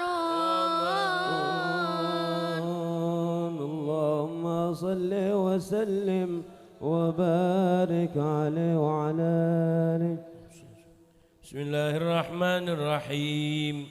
الحمد لله القوي سلطانه الواضح برهانه المبسوط في الوجود كرمه وإحسانه صلى الله عليه تعالى مجده وعدم شانه خلق الخلق لحكمة وطوى عليها علما وبسط لهم من فائد المنة ما جرت به في أقداره الكسمة فأرسل إليهم أشرف خلقه وأجل عبيده الرحمة تعلقت إرادة الأزلية بخلق هذا العبد المحبوب فانتشرت آثار شرفه في عوالم الشهادة والغيوب صلى الله عليه فما جل هذا المن الذي تكرم به المنان وما أعظم هذا الفضل الذي برز من حضرة الإحسان سورة كاملة ظهرت في هيكل محمود فتعطرت بوجودها أكناف الوجود وطرزت برد العوالم بطراز التكريم اللهم صل وسلم أشرف صلاة وتسليم على سيدنا ونبينا محمد الرؤوف الرحيم اللهم صل وسلم وبارك عليه وعلى جل آله الحق في وصحبه عالم قدسه الواسع تجلي انقضى بانتشار فضله في القريب والشاسع صلى الله عليه وله الحمد الذي لا تنحصر أفراده بتعداد ولا يمل تكراره بكثرة ترداد حيث أبرز من عالم الإمكان صورة هذا الإنسان ليتشرف بوجوده الثقلان وتنتشر أسراره في الأكوان فما من سر اتصل به قلب منيب إلا من زوابق فضل الله على هذا الحبيب على قلب سرره قد توالى بحبيب عم الأنام نوالا جل من شرف الوجود بنور غمر الكون بهجة وكمالا صلى الله عليه قد ترقى في الحسن على مقام وتناهى في مجده وتعالى لاحظته العيون فيما اجتلته بشرا كاملا يزيح الضلال وهو من فوق علم ما قد رأته رفعة في شؤونه وكمالا فسبحان الذي أبرز من حضرة الامتنان ما يعجز عن وصفه اللسان ويحار في تعقل معانيه الجنان انتشر منه في عالم البطون والظهور ما ملأ الوجود الخلقي نور فتبارك الله من إله كريم بشرتنا آياته في الذكر الحكيم ببشارة لقد جاءكم رسول من أنفسكم عزيز عليه ما عنتم حريص عليكم بالمؤمنين رؤوف رحيم ومن واجهت هذه البشارة وتلقاها بقلب سليم فقد هدي إلى صراط مستقيم اللهم صل وسلم أشرف الصلاة والتسليم على سيدنا ونبينا محمد الرؤوف الرحيم اللهم صل وسلم وبارك على أشهد أن لا إله إلا الله وحده لا شريك له له شهادة تعرب باللسان أما تضمنه الجنان من التصديق بها والإذعان صلى الله بها بالسجود من الإيمان قواعده وتلوه على أهل اليقين من سر ذلك الإذعان والتصديق شواهد صلى الله. وأشهد أن سيدنا محمدا العبد الصادق في قوله وفعله والمبلغ عن الله ما أمره بتبليغه لخلقه من فرده ونفله. عبد أرسله الله للعالمين بشيرا ونذيرا فبلغ الرسالة وأدى الأمانة وهدى الله به من الأمة بشرا كثيرا.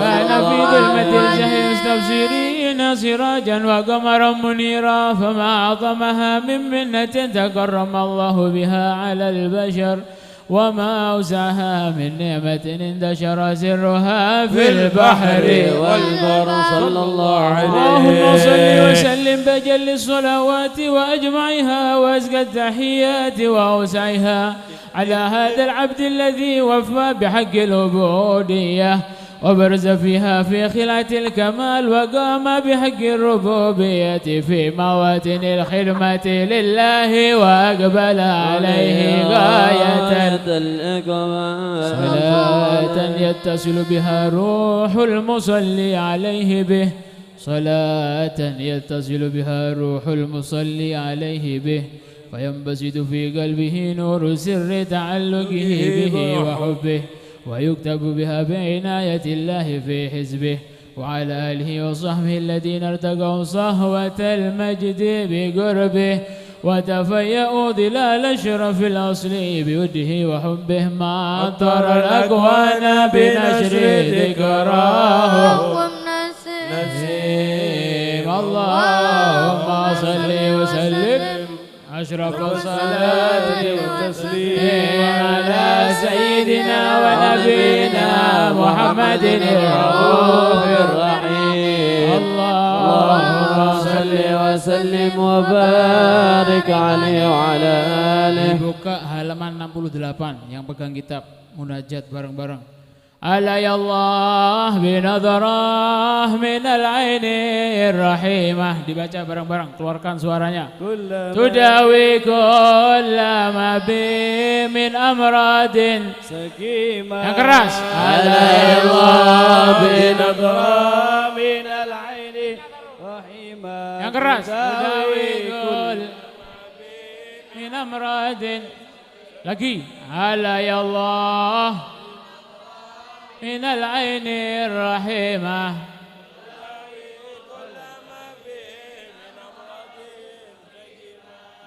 bawahnya ألا يا صاح يا صاح لا تجزع وتجر وسلم للمقادير كي تحمد وتجر. ألا يا الله تداوي كل ما بين وكن راض بما قدر ودبر ولا تسخط قد الله رب الأكبر. ألا يا الله من العين الرحيمة تداوي كل ما بين وكن صابر وشاكر فكن فائز وظافر ومن أهل السرائر رجال الله من كل ذي قلب منور مصفى جميع دنس طيب مطهر. ألا يا الله بنظرة من العين الرحيمة. Sekali lagi yang keras.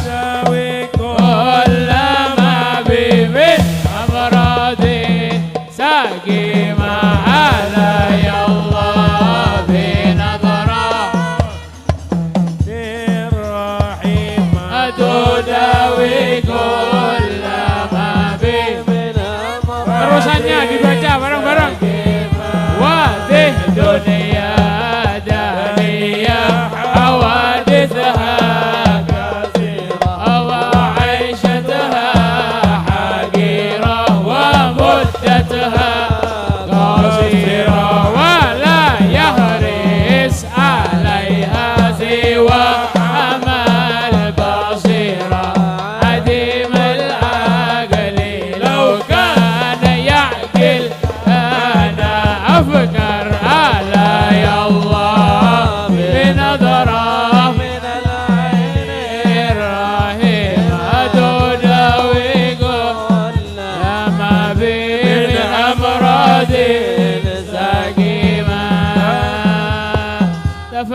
الدر في فناها ألا يرضى بنظرة وفي كثر حناها ألا يرضى بنظرة وفي قلة غناها ألا يرضى بنظرة فطوبى ثم طوبى لمن منها تحذر وطلقها وفي طاعة الرحمن شمر ألا يرضى بنظرة من العين الرحيمة تداوي كل ما بي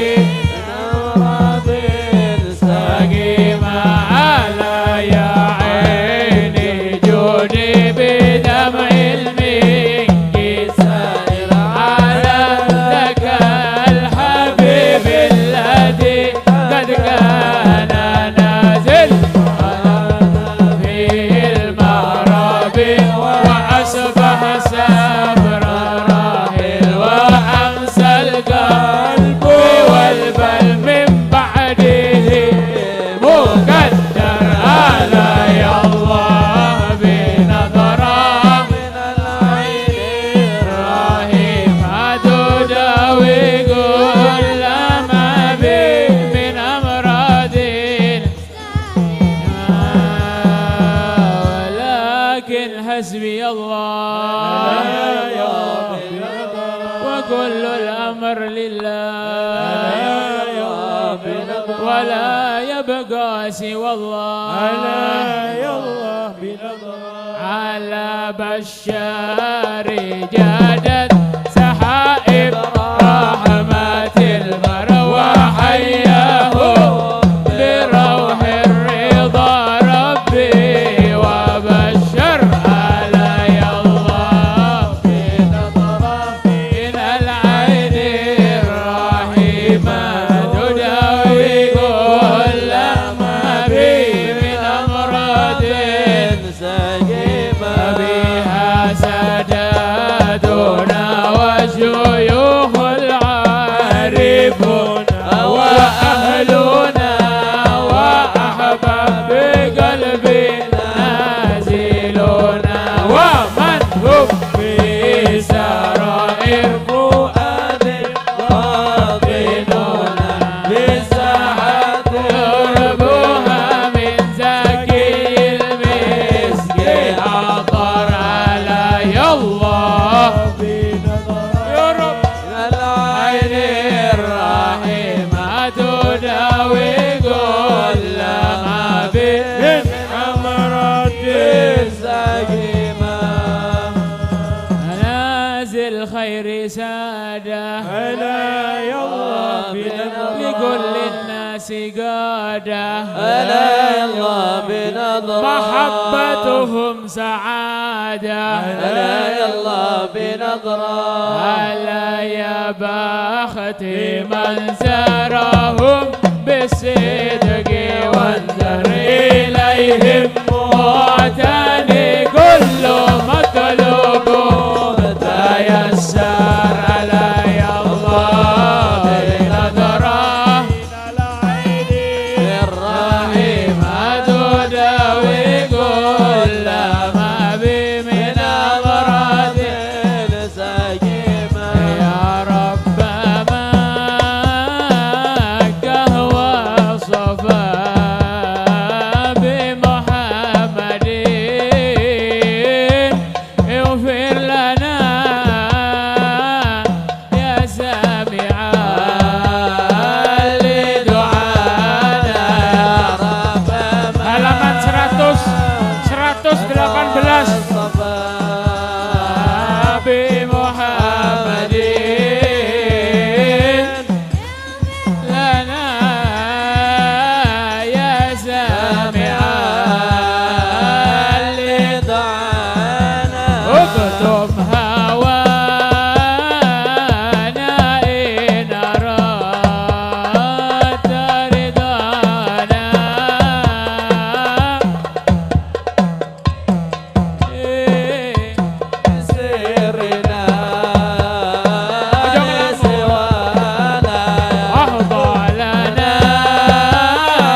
tiga kali bareng-bareng.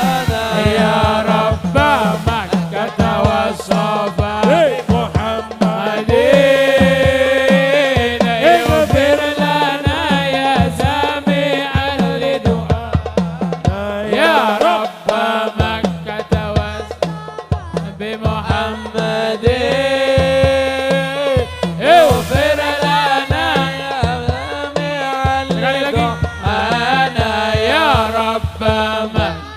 والصفا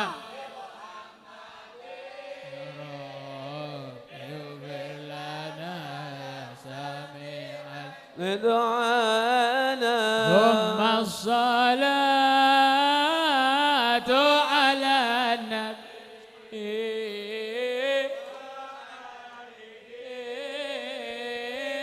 ما حركت صباح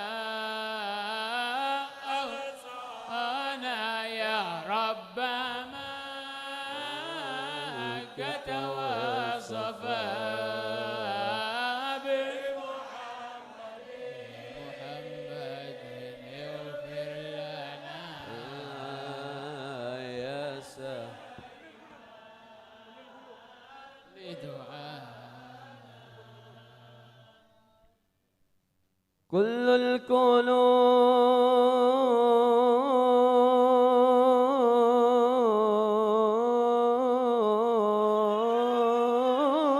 القلوب كل القلوب إلى الحبيب تميل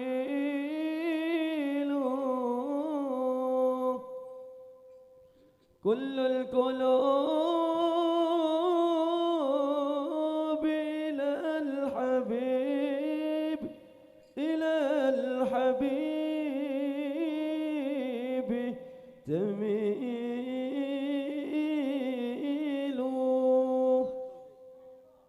ومعي بذلك شاهد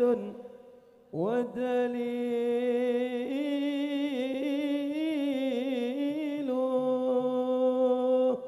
المدد المدد المدد يا رسول الله المدد المدد المدد يا حبيب الله المدد المدد المدد يا رسول الله المدد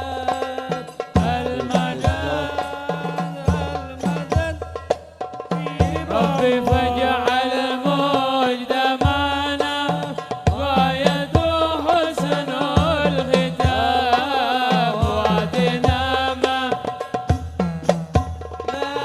من عطاياك انتساب وكرم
يا حبيبنا يا حبيبنا عبد الرحمن سقاف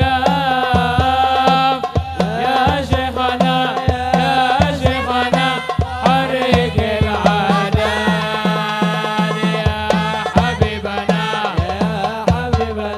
عبد الرحمن سقاف يا شيخنا حريق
بجاه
وسلم وبارك عليه وعلى آله. فحين قرب أوان وطئ هذا الحبيب أعلنت السماوات والأرض ومن فيهن بالترحيب، وأمطار الجود الإلهي على أهل الوجود تهزج، وألسنة الملائكة بالتبشير للعالمين تعيد. سبحان الله الحمد لله ولا إله إلا الله والله أكبر. سبحان الله والحمد لله ولا إله إلا الله والله أكبر. سبحان الله الحمد لله ولا إله إلا الله والله أكبر. والقدرة كشفت قناع هذا المستور ليبرز نوره كاملا في عالم الظهور، نورا فاق كل نور صلى الله عليه وسلم. وأنفذ الحق حكم على من أتم الله عليه النعمة من خاص الأمة أن يحضر عند وضعه أمة تأنيسا لجنابها المسعود ومشاركة لها في هذا السمات الممدود. فحضرت بتوفيق الله سيدة مريم والسيدة آسيا ومعهما من الحور العين من قسم الله له من الشرف بالقسمة الوافية. فأتى الوقت الذي رتب الله على حضوره وجود هذا المولود، فانفلق صبح الكمال من النور أنعمود، وبرز الحامد المحمود مذعنا لله بالتعظيم والسجود. محمد صلى الله عليه وسلم، صلى الله عليه يا نبي سلام عليك، يا رسول سلام عليك، يا حبيب عليك صلوات الله عليك يا نبي سلام عليك يا رسول سلام عليك، يا حبيب سلام عليك صلوات الله عليك.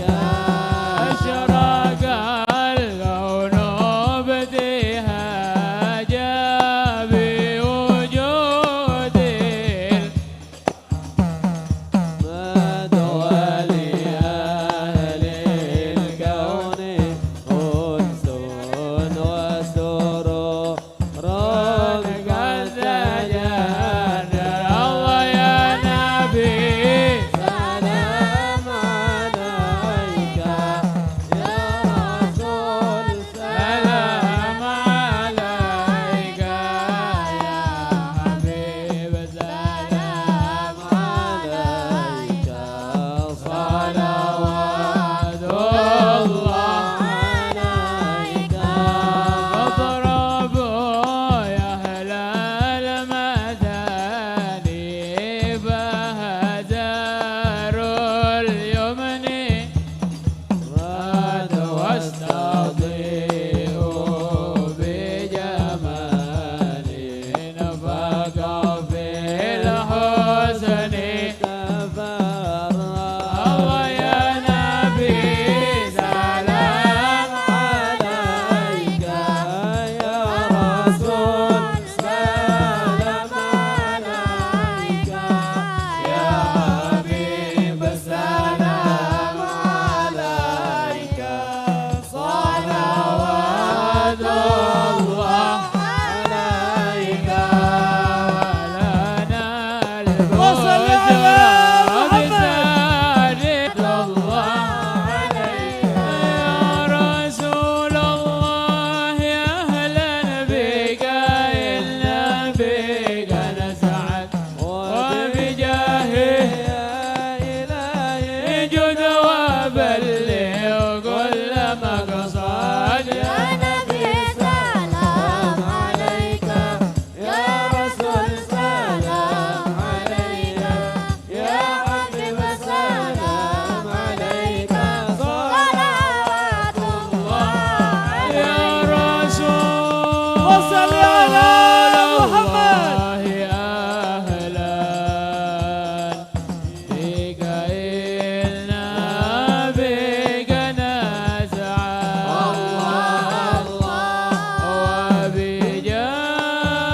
وبجاهها يا إلهي جد وبلغ كل مقصد، صلى الله على محمد مرحبا، صلى الله عليه وسلم مرحبا، صلى الله على محمد مرحبا، صلى الله عليه وسلم مرحبا، واهدنا نهج سبيله يا الله، به نسعد ونرشد يا الله ربي فاغفر لي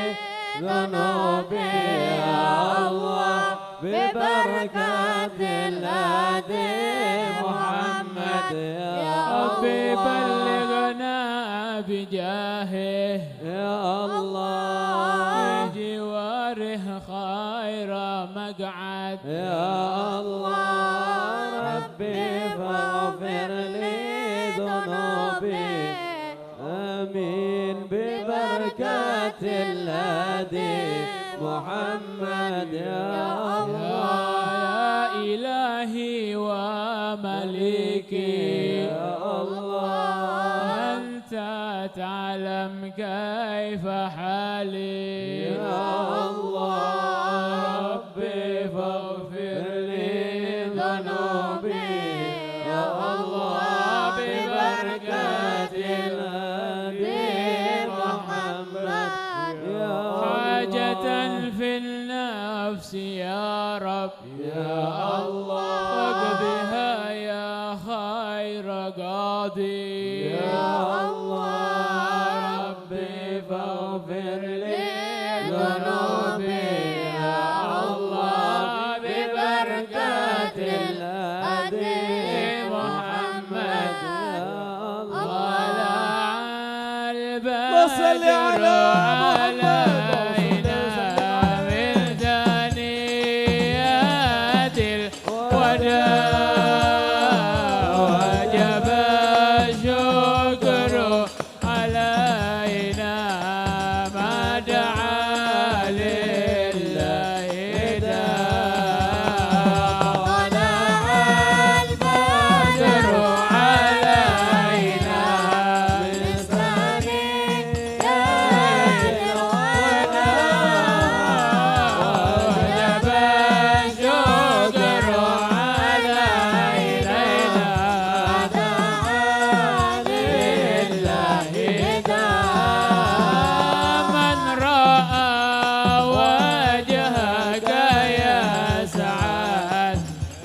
كريم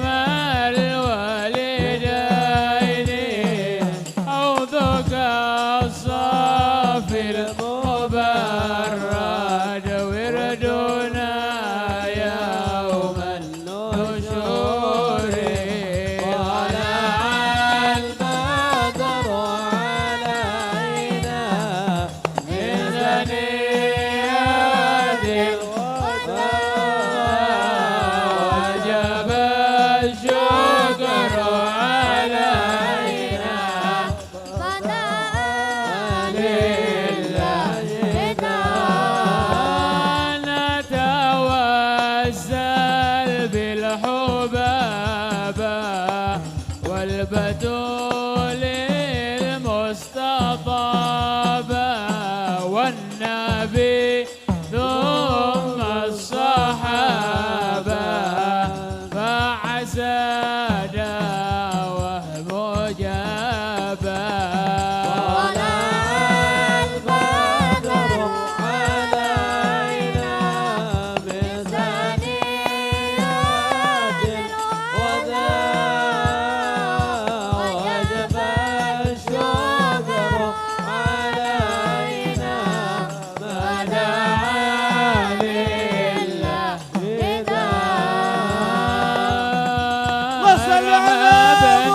مرحبا يا نور العين مرحبا جد الحسين مرحبا مرحبا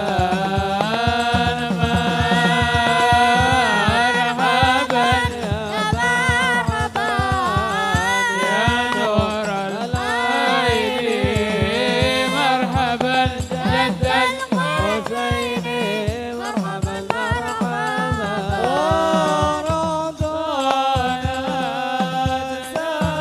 يا والي يا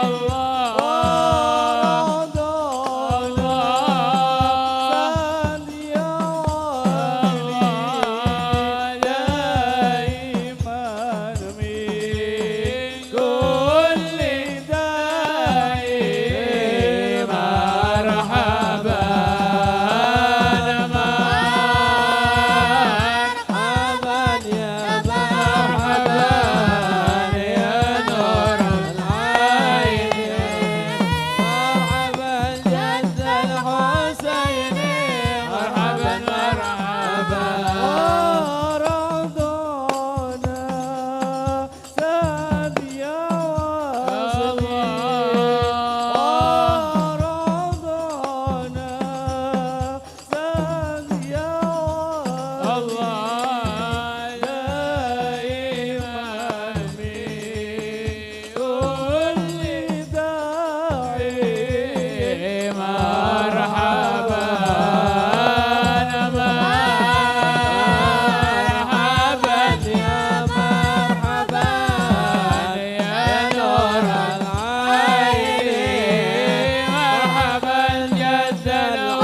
سلام مستمر كل حين يتجدد صلى الله على محمد صلى الله عليه وسلم صلى الله على محمد يا ربي صل وسلم يا نبي سلام عليك سلام عليك يا حبيب سلام عليك صلوات الله عليك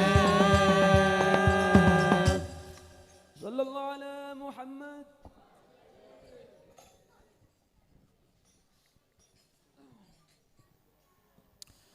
Assalamualaikum warahmatullahi wabarakatuh. Assalamualaikum warahmatullahi wabarakatuh. Sing ndak jawab salam mandar mulai toko pengajian loro untu 7 minggu. Alhamdulillah wassalatu wassalamu ala Rasulillah Sayyidina Muhammad ibn Abdillah wa ala alihi wa sahbihi wa man walah. Wala haula wala quwata illa billah, amma ba'du. Yang saya hormati para habaib, para ustadz, para kiai, para gus, para tokoh masyarakat, wabil khusus Al-Habib Qusay bin Abdullah As-Segaf. Habib Qusay ini, beliau ini asli Banyuwangi, tinggal di Probolinggo. Beliau ini adiknya Habib Hasim As-Segaf almarhum. Ceritanya ini para hadirin, ceritone biyen iki dek Ketangi iki, dek masjid iki lek penutupan pengajian sing ngisi saben tahun niku Habib Hasim As-Segaf almarhum sama Habib Abdurrahman Ba'ali, abahnya Habib Ahmad Ba'ali ini. Saben tahun ketika penutupan pengajian. Apa kok beliau berdua tok sing diundang sama Al-Walid abah saya Al-Habib Abdullah. Kenapa? Polane enak undangane. Habib Qusay iki keneke cucu. Habib Abdurrahman iki cucu. Acara kurang 2 hari telepon, minggu depan ya Ketangi hadir. Iya Habib, hadir. Muhammad. Jadi alhamdulillah sekarang kita kehadiran Habib Abdurrahman masih hidup orangnya, abahnya Habib Ahmad masih hidup. Habib ini bukan pengganti ya, bukan penggantinya Habib Hasim, penggantinya Habib Abdurrahman Ba'ali, bukan pengganti, pemain baru. Jadi alhamdulillah niat silaturahmi, nostalgia. Jadi tapi saya enggak kurang 2 hari ngundangnya loh, enggak 2 hari enggak iso aku. Pangkat lebih raja. Alhamdulillah beliau bisa hadir sekarang. Habib Ahmad Ba'ali bisa hadir. Habib Abdurrahman Ba'ali masih ada di Tarim, belum pulang, masih ziarah di Tarim. Jadi anaknya yang dipaksa untuk datang.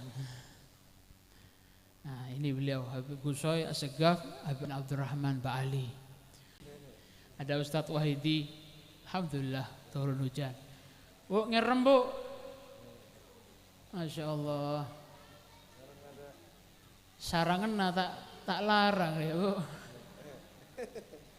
Yang hadir, para ustadz, para tamu semuanya hadirin hadirat di malam hari ini, semoga sampean yang hadir mendapatkan utuh barokahnya hatam Sahih Bukhari Maulid Nabi Muhammad SAW oleh barokahnya malam 1 pertama dari bulan Sya'ban, amin Allahumma, oleh husnul khitame akhir dari bulan Rejab, amin Allahumma, amin. Wis singkatnya Sahih Bukhari ini Masya Allah para hadirin, macam-macam, ojo macam-macam. Sampean lek kurang puas ndonga dek kene mulai ndonga dhewe engko.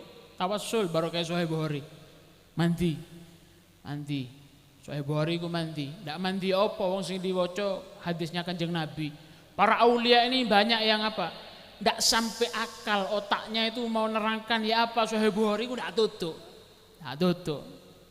Habib Al-Habsyi ngomong kayak gini, Al-Imam Imaduddin Ibn Katsir ngomong seperti itu. Oh banyak para Al-Imam Az-Zabidi, Al-Imam Ad-Dibai, Masya Allah. Imam Bukhari itu saking istimewanya Sahih Bukhari ini, singkat cerita ya, dulu pengarangnya Sahih Bukhari ini buta orangnya. Imam Bukhari itu waktu kecilnya buta. Akhirnya beliau mimpi, ibunya itu mimpi ketemu Nabi Ibrahim. Ya Nabi Allah, saya tidak minta satu, saya minta mata anak saya balik. Akhirnya bangun tidur matanya Imam Bukhari balik. Loh itu saking senengnya nazar, saya pengen ngumpulkan hadisnya Kanjeng Nabi Muhammad SAW. Imam Bukhari ini nulis setiap hadis disolati 2 rakaat sunnah. Satu hadis sholat sunnah 2 rakaat sebelum nulis. Ini hadisnya 2224 kurang lebih. Ping loro, piro berarti? 4.000 lebih ya. 4.000 lebih. Itu Imam Bukhari setelah selesai ngarang ngomong, ya Allah, kalau memang kitab ini diridhoi sama sampean, ojo dirusakno, dibuat nyang laut, diobong ndak kobong, dibuat nyang laut, tintanya itu ndak luntur dan lain semacamnya. Bukti bahwasanya kitab yang ada di depan sampean itu diridhoi oleh Allah, bukti. Itu kitab yang sangat diridhoi oleh Allah Subhanahu wa taala.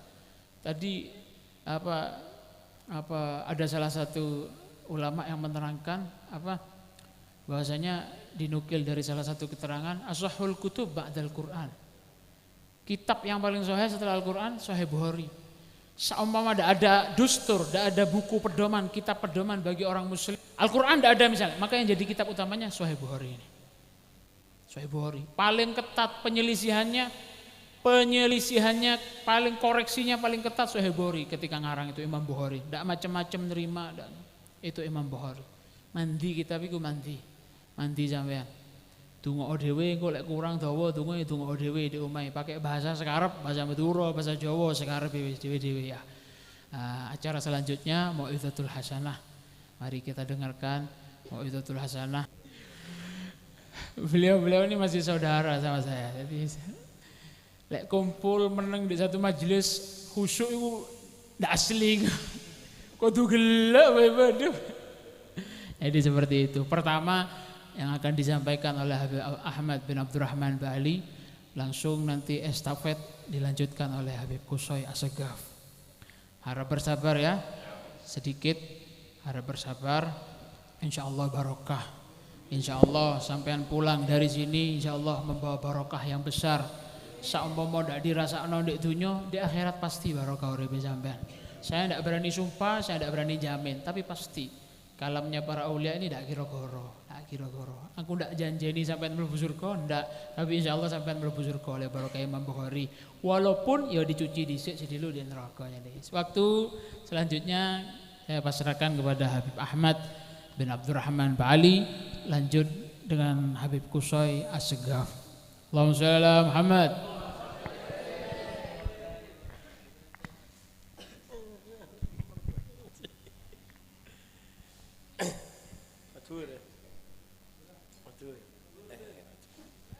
Matur Pak. Tak usah komen, saya coba tak usah komen, tak nuruk majir. Urusan gula nih kawan. Assalamualaikum warahmatullahi taala wabarakatuh. Alhamdulillah wassalatu wassalamu ala Rasulillah Sayyidina Muhammad ibni Abdullah wa ala alihi wa sahbihi wa man walah. Wala haula wala quwata illa billah. Rabbi shrah li sadri wa yassir li amri wahlul 'uqdatan min lisani yafqahu qawli. Rabbi yassir wa la tu'assir. Rabbi tammim minka bi khair. Amma ba'du. Habaibana al-kiram, sebatan kaulah amul ja'aki Al-Jad Al-Habib Muhammad Ridho nikah kai teretan kaulah Al-Habib Muhammad Ridho bin Abdullah bin Syekh Abu Bakar bin Salim, Al-Habib Qusay Asgab, Al-Habib Muhammad bin Abbas Kus Anwar, dan sejenak para tokoh jajaran takmir masjid, dan sejenak para muslimin muslimat semantar muka kaulah sarang ajunan eri doi kalaban Allah Subhanahu wa taala oleh syafaat Kanjeng Nabi Muhammad sallallahu alaihi wasallam. Ben mantar muka tretan kaulah sareng ajunan le barokana kitab se ampun ihatamin ka dito. Amin ya rabbal amin ya rabbal amin ya rabbal. Bara tretan kila pun bisa singgung sareng ulama yang memiliki ilmu diam, barokahnya ilmu diam. Kene corona da ono ayo kene corona da ono sekolah, kene sekolah tak ada jak sekolah lah.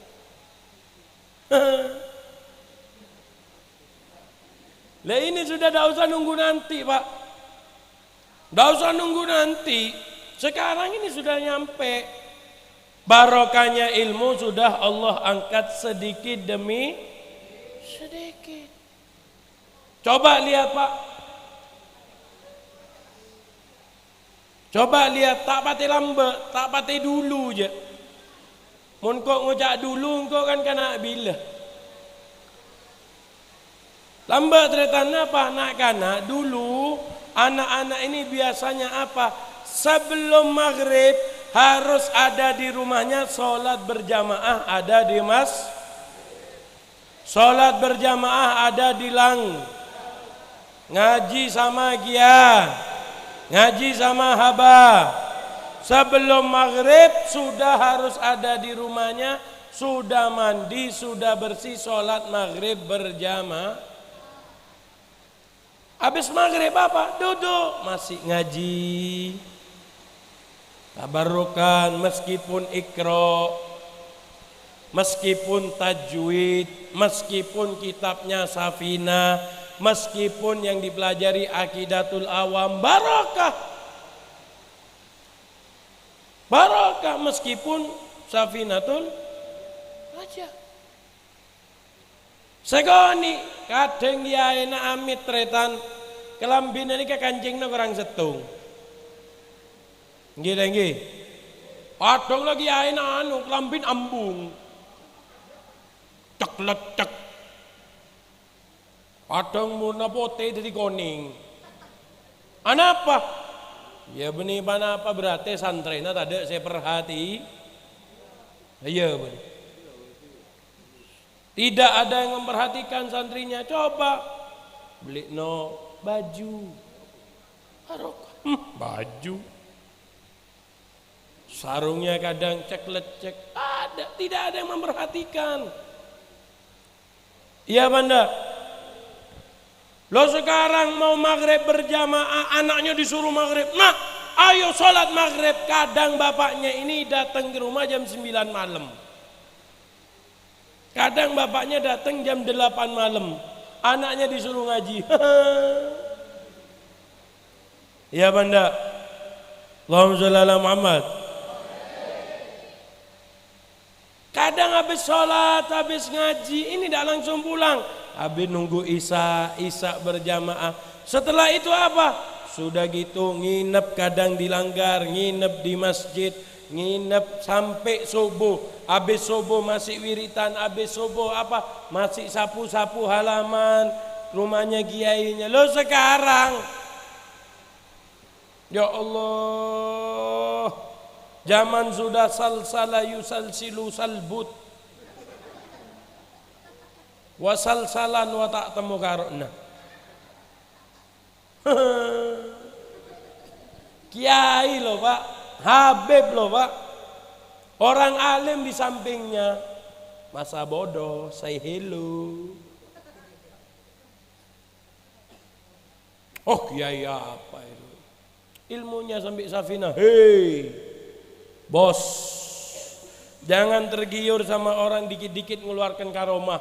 Oh ini kiai saya Beb, kenapa? Bisa terbang. Jangan kaget Pak. Oh ini kiai saya Beb, apa? Bisa jalan di atasnya air. Ojo kaget. Mulai biyen iku manuk wis iso ngawang. Bisa jalan di dalam air, bisa jalan di atas air. Tidak usah kaget. Ikan itu loh di dalam air tidak cekuan. Ya benda. Iya.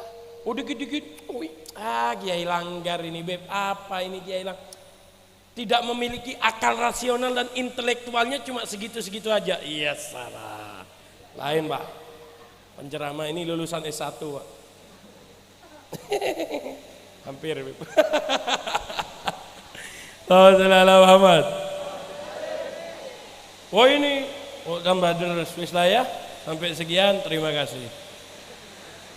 Oh ini kurang Beb, ini cuma segitu-segitu aja. Beb buat apa saya belajar sama kiai itu? Kenapa? Subscribernya dikit. Saya buat apa ngaji ke itu Beb? Followernya di Instagram dikit Beb, pengikutnya dikit. Ya Allah. Allahumma sholli ala Muhammad. Allahumma sholli ala Muhammad. Barokah ilmu sudah barokah ilmu sudah Allah angkat, barokah ilmu sudah Allah tarik. Sehingga apa? Kiai-kiai yang ada di sepan rumahnya, habaib yang ada di sebelahnya tidak begitu dihargai. Coba sampean lihat sejarah daripada Imam Syafi'i. Sudah sering dibawa di mana-mana. Gimana Imam Syafi'i bisa jadi Imam Syafi'i? Imam Syafi'i bisa jadi imam madhab yang mana banyak pengikutnya, yang semua banyak di antara dunia ini mengikuti madhabnya Imam Syafi'i. Gimana caranya? Satu, kuncinya satu. Kalau kepengen punya anak yang alim, anak yang soleh, anak yang nurut, kuncinya satu. Tiru Pak Idris ini. Pak Idris ini bapaknya Imam Syafi'i. Gimana beliau bisa punya anak yang soleh? Satu, ketika ada pengajian gurunya, beliau duduk di depan. Ketika melihat wajah-wajah orang alim, ketika melihat wajah-wajah ulama, beliau ini berdoa ke Allah, ya Allah, mudah-mudahan anakku bisa jadi seperti beliau-beliau. Allahumma sholli ala Muhammad. Jadilah Imam Syafi'i Pak. Dikatakan umur kesekian tahun, dari umur beliau 5-7 tahun beliau sudah hatam Al-Quran. Umur 9 tahun atau umur kecil apa sudah hafal kitab hadis Muwatta. Sampean umur 35 tahun sebulan hatam berapa kali Al-Quran? Setahun berapa kali? Alhamdulillah Beb. Matur. Setahun kenapa kali sampean hatam Quran?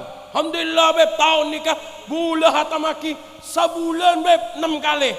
Rumah hebat Pak. Alhamdulillah norok keroyokan di masjid. Ya Allah, maca Quran mak yang kepersenan. Allahumma sholli ala Muhammad. Gimana caranya? Doa Pak di majelis, doakan anak. Bahwasanya dikatakan oleh para ulama tentang barokah majelis. Jika tidak kita yang mendapatkan barokah tersebut, maka barokah ini Allah simpan untuk anak-anak cucu kita. Amin Allahumma. Amin Allahumma. Mungkin abaklah telpok, mungkin abaklah salpok, mungkin abaklah tak karuan, mungkin abaklah benih berjenis sedikit. Mi bola anan sampean jadi kiai. Amin ya rabbal. Kenganan sampean tak bisa teti Habib kecuali indik manto Habib.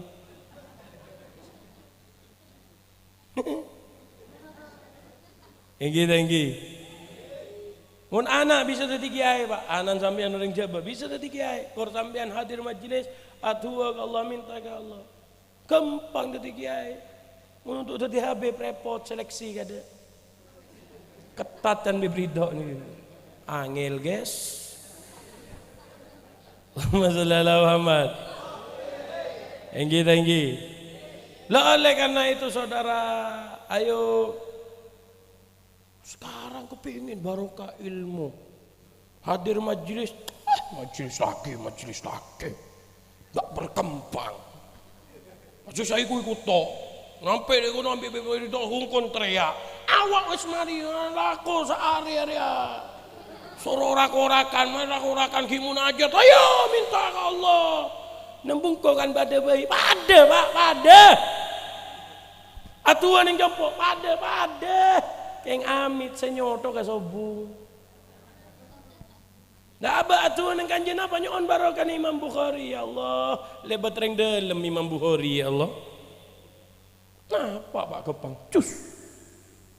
Atuan sambian minta tibi ke Allah. Sobung sotokan, tak tawassul. Tak nalpe ke orang dak rematretan apa ing ajalan soko kanjan sambian nempak jet sabarengan rombongan nika sambian ajalan soko abid saya terima bi Allah oleh karena gak ditotretan tore tu aki anak-anak gaul sareng ajunan mantar muka bisa dadi anak saya soleh-solehah anak saya bakti dak ka orang tuana ben mantar muka abak nika bisa ijaga bi Allah daripada fitnah zaman gak ditoh amin ya rabbal sesekoni gak ditotretan pamator dari kaulah korang lebih nanya on saporah wabillahi taufiqul hidayah waridal inayah. Assalamualaikum warahmatullahi taala wabarakatuh.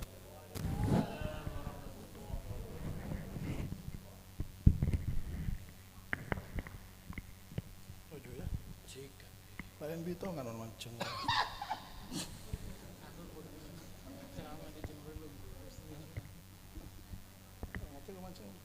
Mancing baju dia. Ridho sih nyoro mancing. Lain bitongan dia.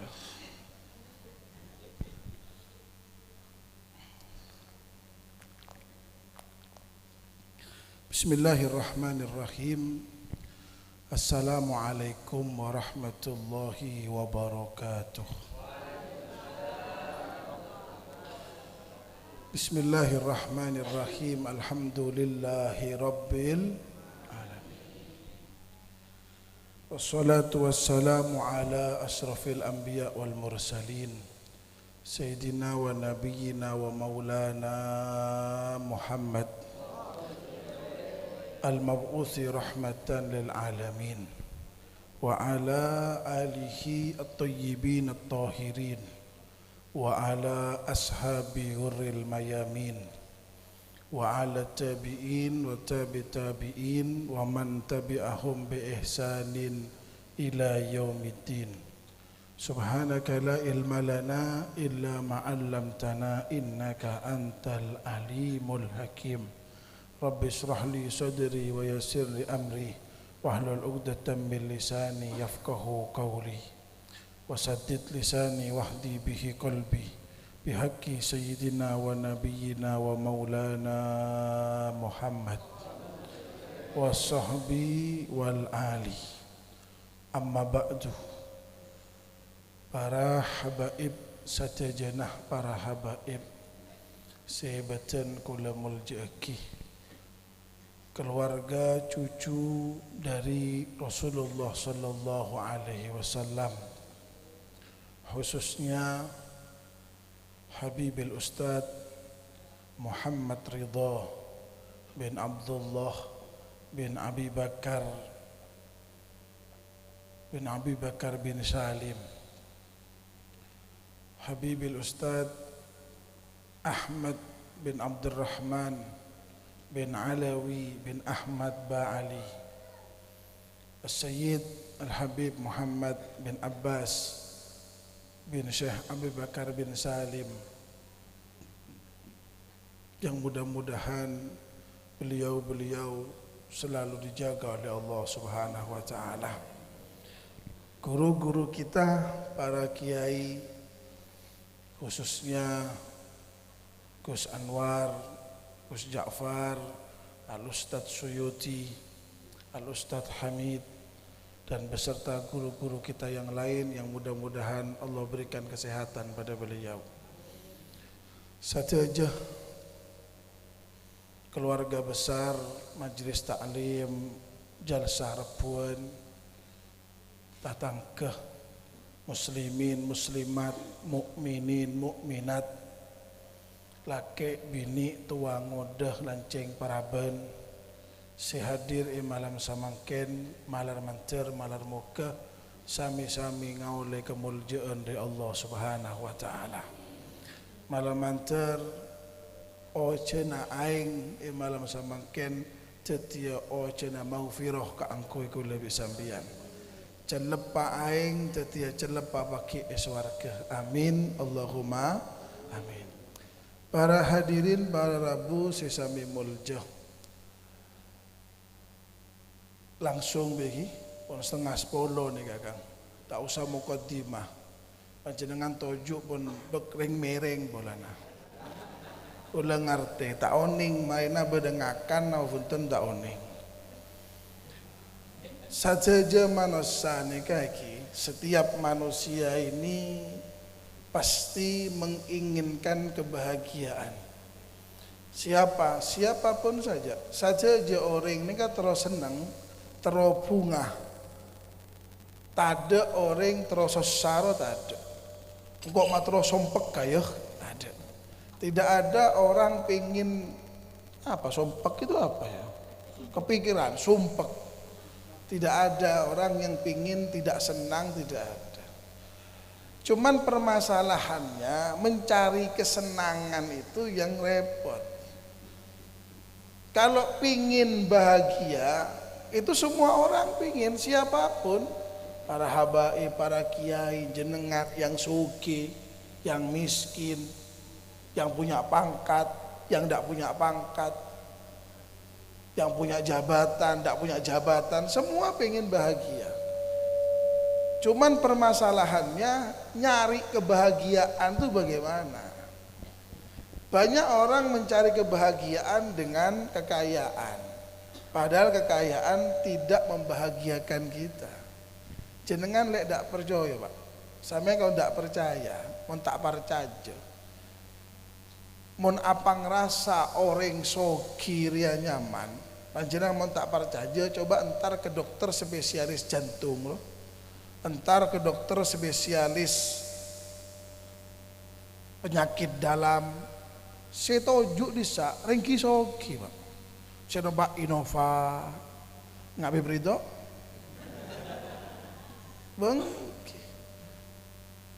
saya nompak mobil. Sepeda ontel tak kira parkir di saja. Bengki, apa penyakit tak orang soki ni kagawat. Tak ada orang soki sakit ni geni lah tak ada. Bengki, penyakit orang soki ni kan gawat, gagal ginjal, stroke, asam urat, darah tinggi, kencing manis, penyakit orang soki. Mon sendik peda ontel tak kira parkir spesialis pak, parkir puskesmas. Ayo kamu beda mobil Innova, Avanza, Fortuner parkir puskesmas, beda. So parkir kamu spesialis. Apa? Majer larang. Lah kan begitu. Mon orang miskin setandik dia. Tak kira sakit gagal ginjal, paling santak panung. Ya, katanya Habib Ahmad COC, apa COC itu? Iya kayak tengah, sontep. Le jabatan belum tentu membuat kita bahagia. Jabatan itu belum tentu membuat kita bahagia. Banyak orang yang berlomba-lomba, banyak orang ini kan maksa jadi Pak Tinggi, jadi kepala desa. Banyak orang maksa nyalon legislatif, jadi wali kota, ben saja. Nah, setelah jadi, beng tabeng orang proposal ada marina, tak keru terburu. Yang biasanya loman, biasanya ketemu orang sume, biasanya kalau ada tamu ditemoni, ketika punya jabatan, labeng etotop, etolesen, mohon maaf tidak ada di rumah. Padahal tedung di dalam roh. Nah, berarti kan dia beban, susah, sompek kalaben jabatannya. Ya bada kia reng mesken sompek bada pak, ara pak otang tak napona, bada. Lah semua orang itu pingin kebahagiaan. Tidak ada orang yang tidak pingin bahagia, itu tidak ada. Semua orang pasti saja orang ini terlalu bahagia, Kang. Tak ada, yuk saya tak terlalu bahagia ini tak ada. Saja aja. Tapi mon kula bi sambian tero setia orang yang bahagia gampang. Norok lampana Kanjeng Nabi, norok debuna Kanjeng Nabi sesuai dengan definisi orang si sukses etunya.